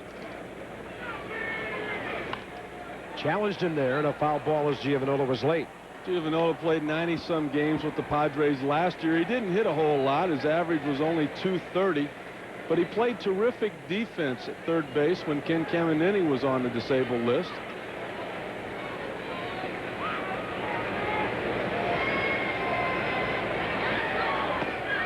There's another good heater. Outer half, 1 ball, 2 strikes.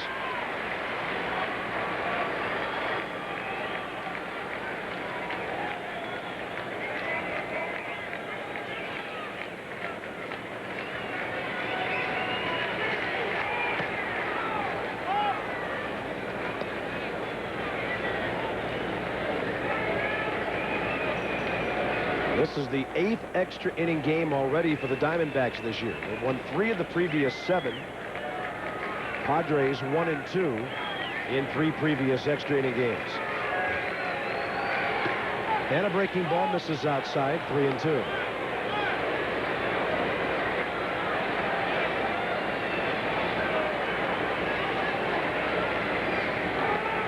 Top of the order, Kilvio Veras next for the Padres.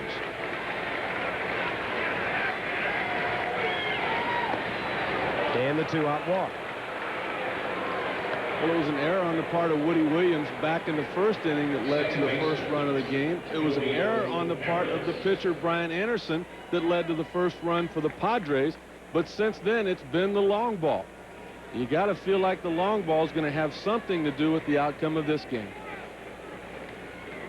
Matt Williams' home run, the 71st of the year by the Diamondbacks, leads the National League. Far and away, though, a lot less than Seattle. They bashed out 4 today, including Griffey's 19, and they have hit 95 home runs. Hunter went deep, Rodriguez his 6th, Martinez his 8th, a grand slam. All the M's have hit 4 in a row, or 4 homers 2 nights in a row. A lot of things going through that man's mind right now. He could have had to win. Veras bounces one. Will it find a hole? That should be safe at second base. And that was the only play Andy Fox had. Infield hit by Veras, and the Padres are in business with 2 outs. You think about Woody Williams, a very rare blown save for Trevor Hoffman. But on the other hand, had he pitched last night and given up the run in the bottom of the first inning, he'd be looking at a loss, a shutout by the big unit. So it's not always how you pitch, but a lot of times when you pitch. Damian Jackson, 0 for 4.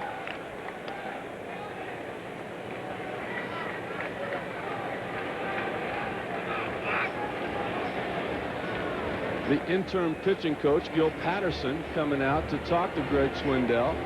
He wants Swindell to get this out right here. He does not want Reggie Sanders to come up with the bases loaded.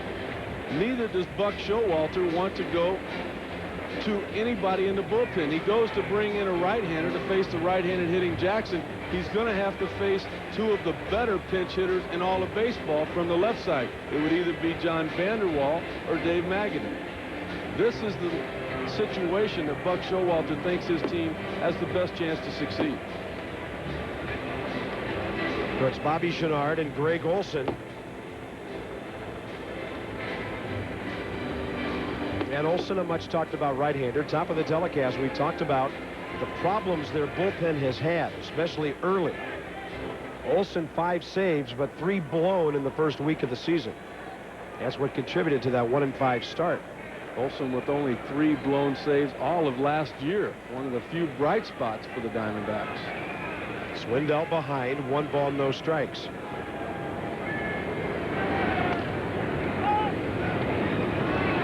All this with 2 outs. Giovanola working for the walk. Scratch it by Veras. And now 2-0 on Damian Jackson. He hits it hard down the left field line. Foul ball. Not by much. It had just enough hook on it.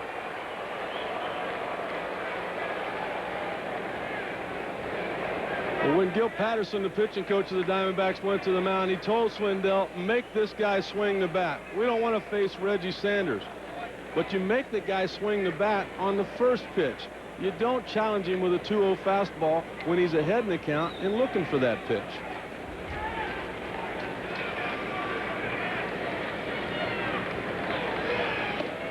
Up and away, 3-1. And your point's interesting, Rick, about the bullpen scenario. Bruce Bochy, he'll pinch hit at any spot in his batting order right now. This isn't like Tony Gwynn and Greg Vaughn coming up. Reggie Sanders and Jim Leyritz. 3-1 pitch. That's a walk, and the bases are loaded.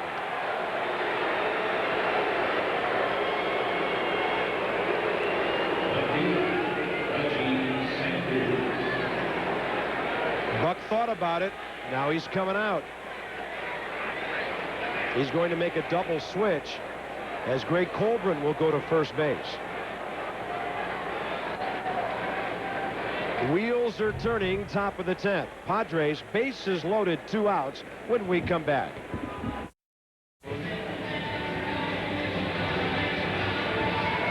Two-two ball game, top of the 10th inning.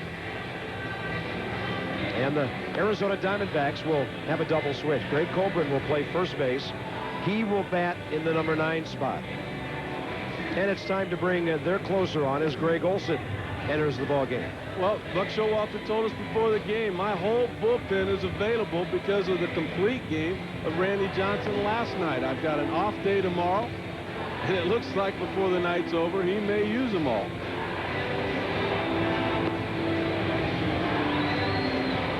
Olson this year, along with those blown saves early, has inherited 5 base runners.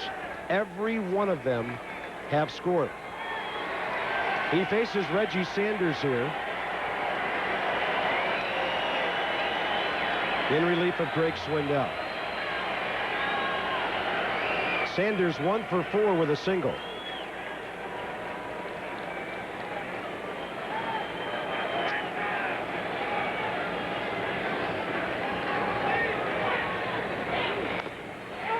And Reggie helps him out by going after a pitch that was up out of the strike zone.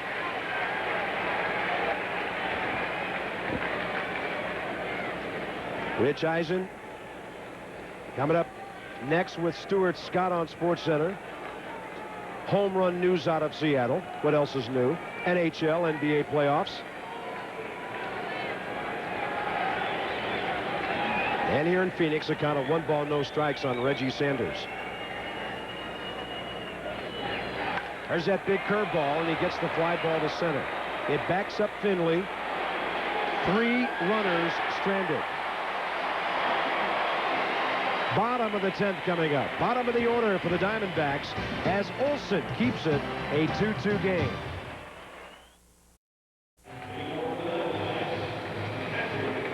Another inning for Trevor Hoffman. Bottom of the 10th coming up. Bottom of the order for the Diamondbacks in a 2-2 ball game. Some guy on the dugout trying to get the crowd wrapped up here. Well, none of these people would be here if it weren't for the fact that tonight, Arizona's best, Matt Williams, was better than San Diego's best, Trevor Hoffman. Matt Williams, 2 extra base hits tonight, increasing his league-leading total to 30. A double and a homer. Kelly Stinnett, the batter. He's gone deep 4 times this year.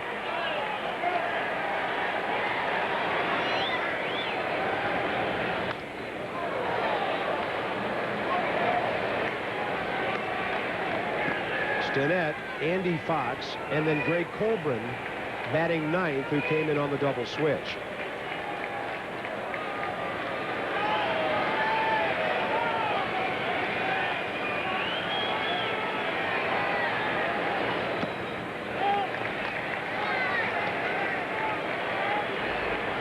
People that know Matt Williams can't help but be happy for the success that he's having this year.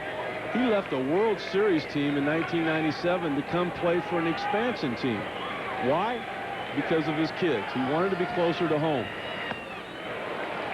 Take a look at Stinnett swinging at strike 2 right there. And that tells you where his priorities are. He also knew that Jerry Colangelo was a competitor. And Jerry Colangelo said, our time to compete is now. And he went out and acquired the guys that he felt like they needed to win the National League West. 1-2 pitch. Well, Rick, there's so much money at stake now. The expansion fees are so high. If you're going to get in, why not try to win? I mean, there is so much more at stake than there was when we first saw expansion back in the 60s. 1 ball and 2 strikes. I mean, what teams paid then to get into the league would buy you a backup shortstop right now? I mean, we're talking about hundreds of millions of dollars. And so you go out and get a Randy Johnson or a Todd Stottlemyre. $89 million on pitching last offseason alone. Well, reports had it that Jay Bell and Matt Williams offered to defer money so that the Diamondbacks could bring those guys in. I got tickled at a headline I saw last year before the season started where the Arizona papers said Diamondbacks signed Ruth, Gehrig, and Clemente. They did. One of them sold hot dogs, one of them sold beer, and one of them was a peanut salesman here at the ballpark. Actual last names, huh? Actually, that's what they said. 2-2 pitch and a strikeout on a fastball down and away.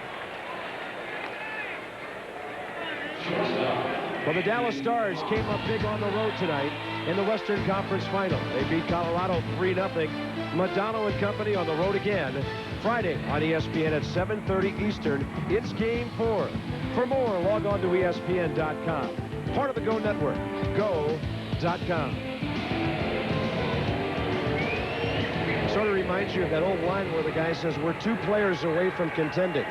Ruth and Mantle. Here's Andy Fox.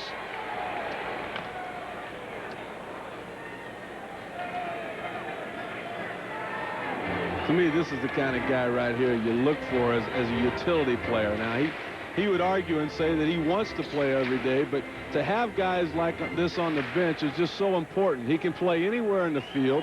He's a left-handed hitter coming off the bench, and he's got power. He could end the ball game with 1 swing of the bat. Rips it right at Leyritz, who is playing not on the line, but close to it. And that's the second out here in the 10th inning. Greg Colburn is next. Well, that ball right there by Fox was hit as hard as the home run was hit earlier by Matt Williams. But the location of the fastball is the key. This is why they tell youngsters to pitch down. Even though it was at the heart of the plate, it was at the knees. You pitch down, you give your infield a chance to help you. When the ball's up, it's just the outfield. Colburn thinking about right center. This is a good part-time player, a good bat to have coming off your bench, and a guy who can move around and play different positions. 9 for 30 with a home run, 3 RBIs so far.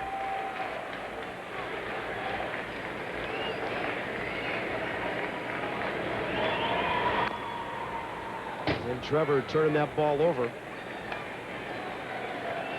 That's the way you have to approach Trevor Hoffman. You've got to take the fastball to the opposite field just to possibly put his off-speed pitch in play. If not, you're going to be out in front of it constantly, as really the last 4 hitters have been. Bottom of the 10th, 2-2 game. Fastball, a good 0-2 pitch, but just off the plate. Matt Williams, a one-out homer in the bottom of the ninth, opposite field off Trevor Hoffman to tie the game. Here's the 1-2. Right off the end of the bat, and we're going to the 11th. Hoffman 1-2-3. Is he through after 2 innings? We go top 11. Leyritz set to lead off.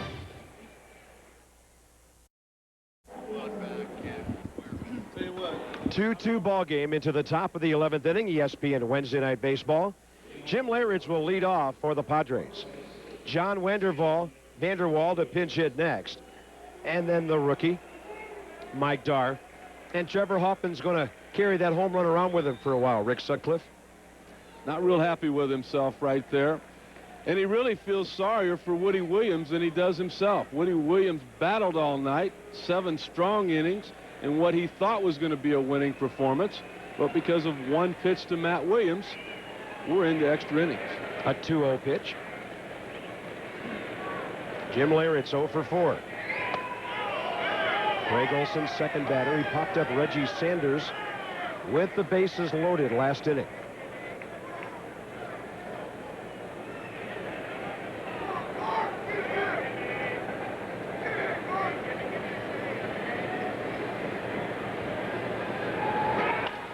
And a bouncer out to short. Andy Fox.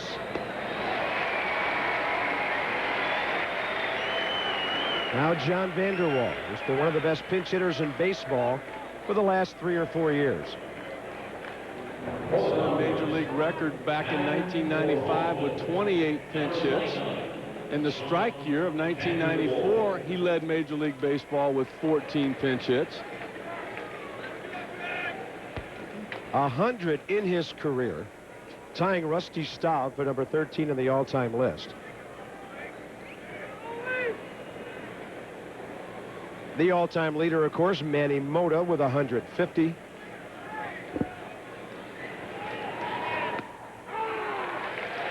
I've always had a lot of respect for guys like Vanderwall that can succeed in these situations. You're never facing, you know, their 10th or 11th pitcher on the staff. It's always their closer that you've got to come in and perform against, and he's always been terrific at this role.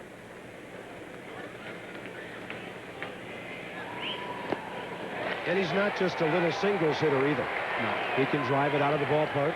And that's the reason he looked bad on that swing right there. He was going to try to give the Padres the lead. He wasn't going to try to just slap something to the opposite field. Now with 2 strikes, he'll change his mode a little bit and try to protect and put the ball in play. The equalizer is that nasty curveball of Greg Olson.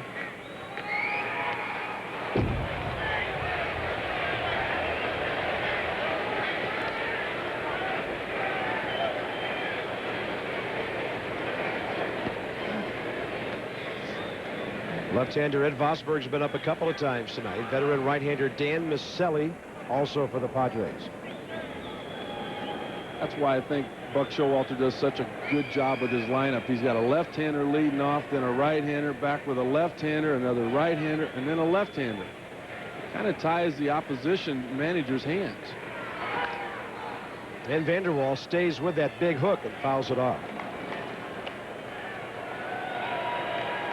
You got a couple of left-handers leading off the inning. There's no question who you bring in. It's your left-handed reliever.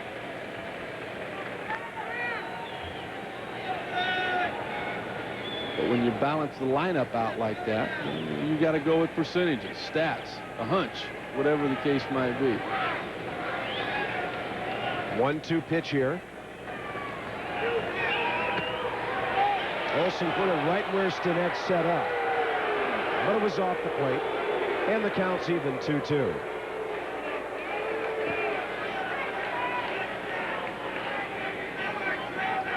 That's that new strike zone we're talking about, Larry. They're giving you the high one. They're not going to expand the corners. Well, it's supposed to be more vertical than horizontal, according to the rule book. And a 2-2 pitch. Outside, 3-2.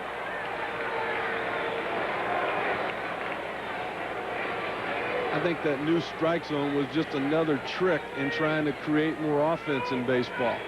Now, what good's it going to do to call that fastball at the thigh? That ball there, that didn't get to the catcher. No. That ball's hit a long ways. Fly ball near the left field line. Luis Gonzalez. 2 down.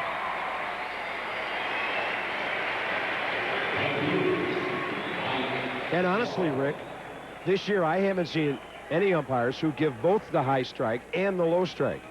And pitchers certainly don't want the low strike to be a belt-high fastball. I mean, they want it both ways.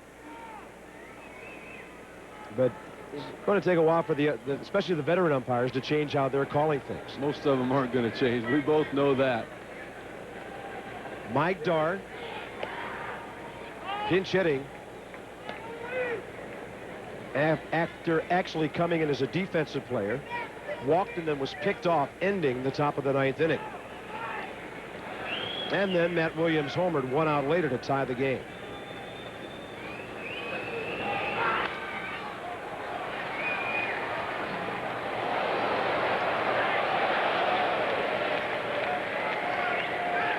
Greg Olson, back with the Baltimore Orioles, was one of the dominant closers in all of baseball, but it was a trip to Japan where he hurt his elbow. He resisted having surgery, and he has rehabbed himself. He bounced around with 3 or 4 different ball clubs, and now he's come back as a different pitcher. He's more of a sinker ball type pitcher now.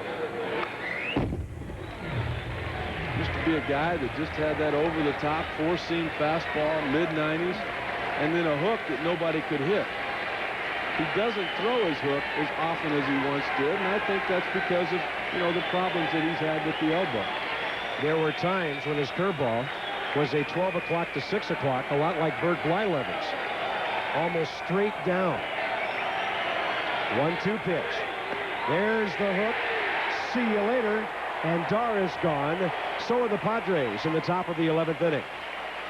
Diamondbacks will lead off with Tony Womack's speed, Shea Bell, who's having a surprisingly powerful year, Gonzalez, and maybe even Matt Williams. Bank One Ballpark in Phoenix, bottom of the 11th inning, and a much different scenario for the do-ups this inning than last.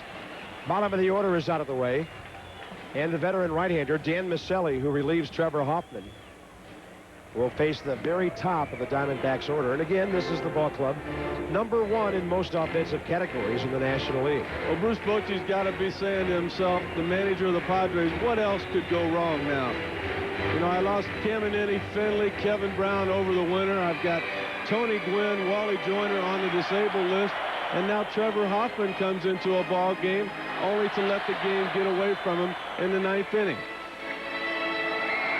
Those things just didn't happen last year for the Padres. And there's the reason that we're into extra innings. Matt Williams.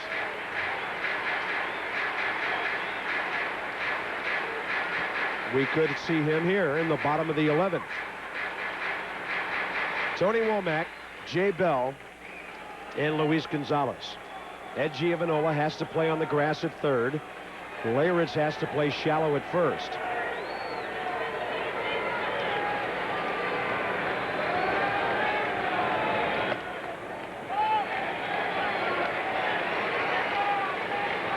Take a look at that infield defense right there. A lot of room over Arias' head. A lot of room to his left, to the right of the shortstop.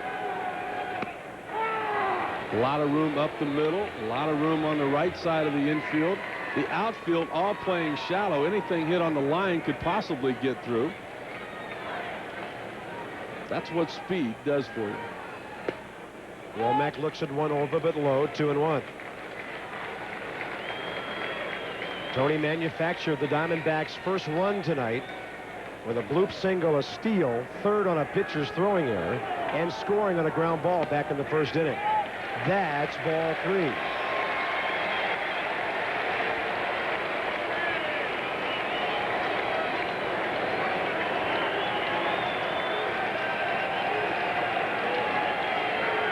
And that's ball 4.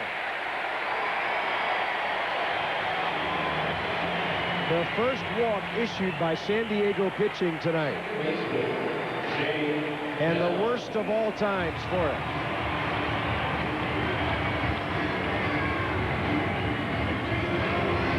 Watch the reaction right here of Matt Williams. He's blowing on his hands. He's trying to get them dry, and all of a sudden he sees ball 4.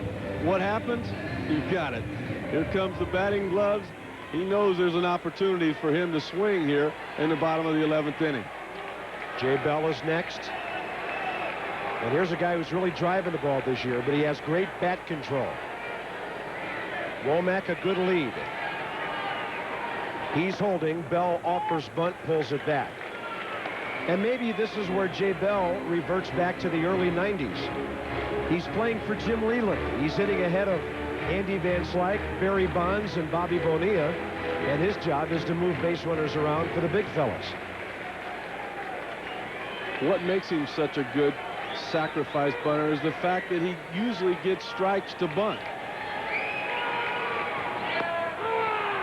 Pulls the bat back. It's a called strike. 1 ball, 1 strike. Even though that was a called strike right there, it wasn't a pitch that he felt like he could handle and bunt towards the first baseman. You want to make the first baseman field this ball.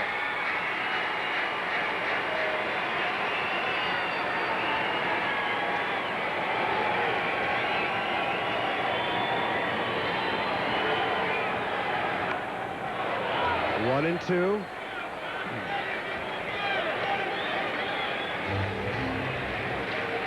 Back in the first inning, Tony Womack got on with a bloop base hit. Right there it is, down the left field line. Here he goes. He's off and running now. A perfect throw for Myers. He just outruns the baseball. They try to pick him off, throw the ball into center field. Now he's at third base, and he scored on a ground ball to the shortstop. 1 and 2.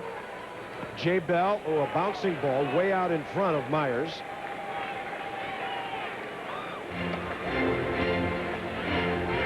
Really surprised that Womack did not try to run on that pitch. If it's a fastball, Bell's going to protect him and swing at it. If it's an off-speed pitch, as that one was there, Myers will probably not have a chance to throw him out. First base coach of the Diamondbacks came in to talk to Womack after that pitch, possibly saying something along those lines. 2-2. Womack a big lead. He's running. Pitches in the dirt. So's the throw from the catcher. And the winning runs at second base. Tony Womack, his second of the night, his 24th of the year. This right here is why Buck Showalter insisted on adding Tony Womack to his ball club. No chance to throw him out right there. It's the changeup. It's down. Myers gets rid of it as quick as he can. But he had no chance to throw Womack out there. Diamondbacks with 47 now. Outstanding percentage. They're a versatile club. 4th in batting average, 1st in runs, 1st in home runs in the National League, and 3rd in speed, behind Houston and the Dodgers. Now a count of 3-2 to Jay Bell.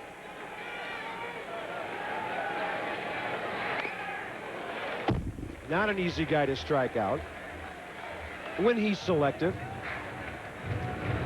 And now if you're manager of the Diamondbacks, Bob, you got a couple of choices. You can put the sign on for Jay Bell to try to hit to the right side of the infield.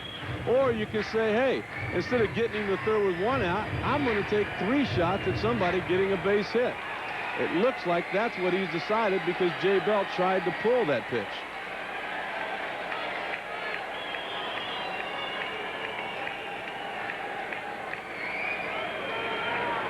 Ball 4, 2 consecutive walks, around a stolen base. Next up, Luis Gonzalez, and then Matt Williams. The only good thing about that for the Padres, it does set up a double play somewhere.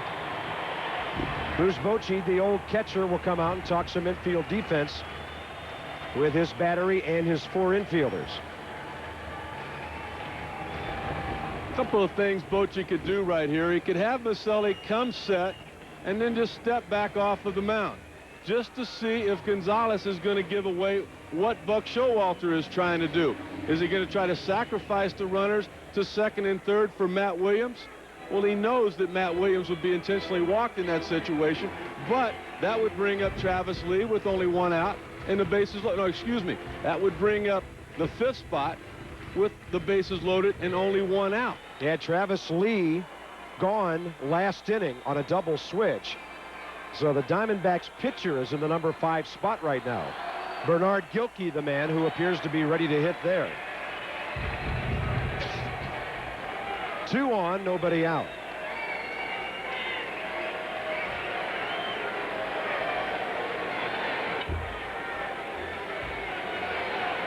I would imagine Bochy is hoping for a sacrifice bunt right here rather than watching Gonzalez and Matt Williams both swing the bat.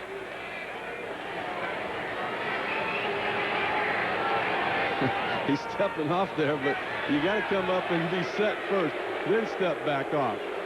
He's going to bring Myers out right here, saying, all right, I did it. Can we throw the baseball now? With a man on second, there will be a sequence of signs. You can't just put one sign down. Womack, having been out there for a couple of pitches, Myers might want to change those signs.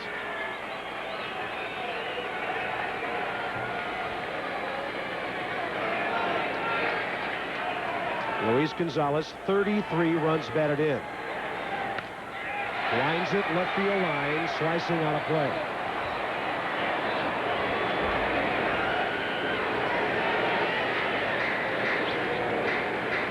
He doesn't have any hits on the night, but man, is this guy locked in. 349 with runners in scoring position. His average coming into the ball game, 378. And even that foul ball there would have been out of the ballpark had it been fair.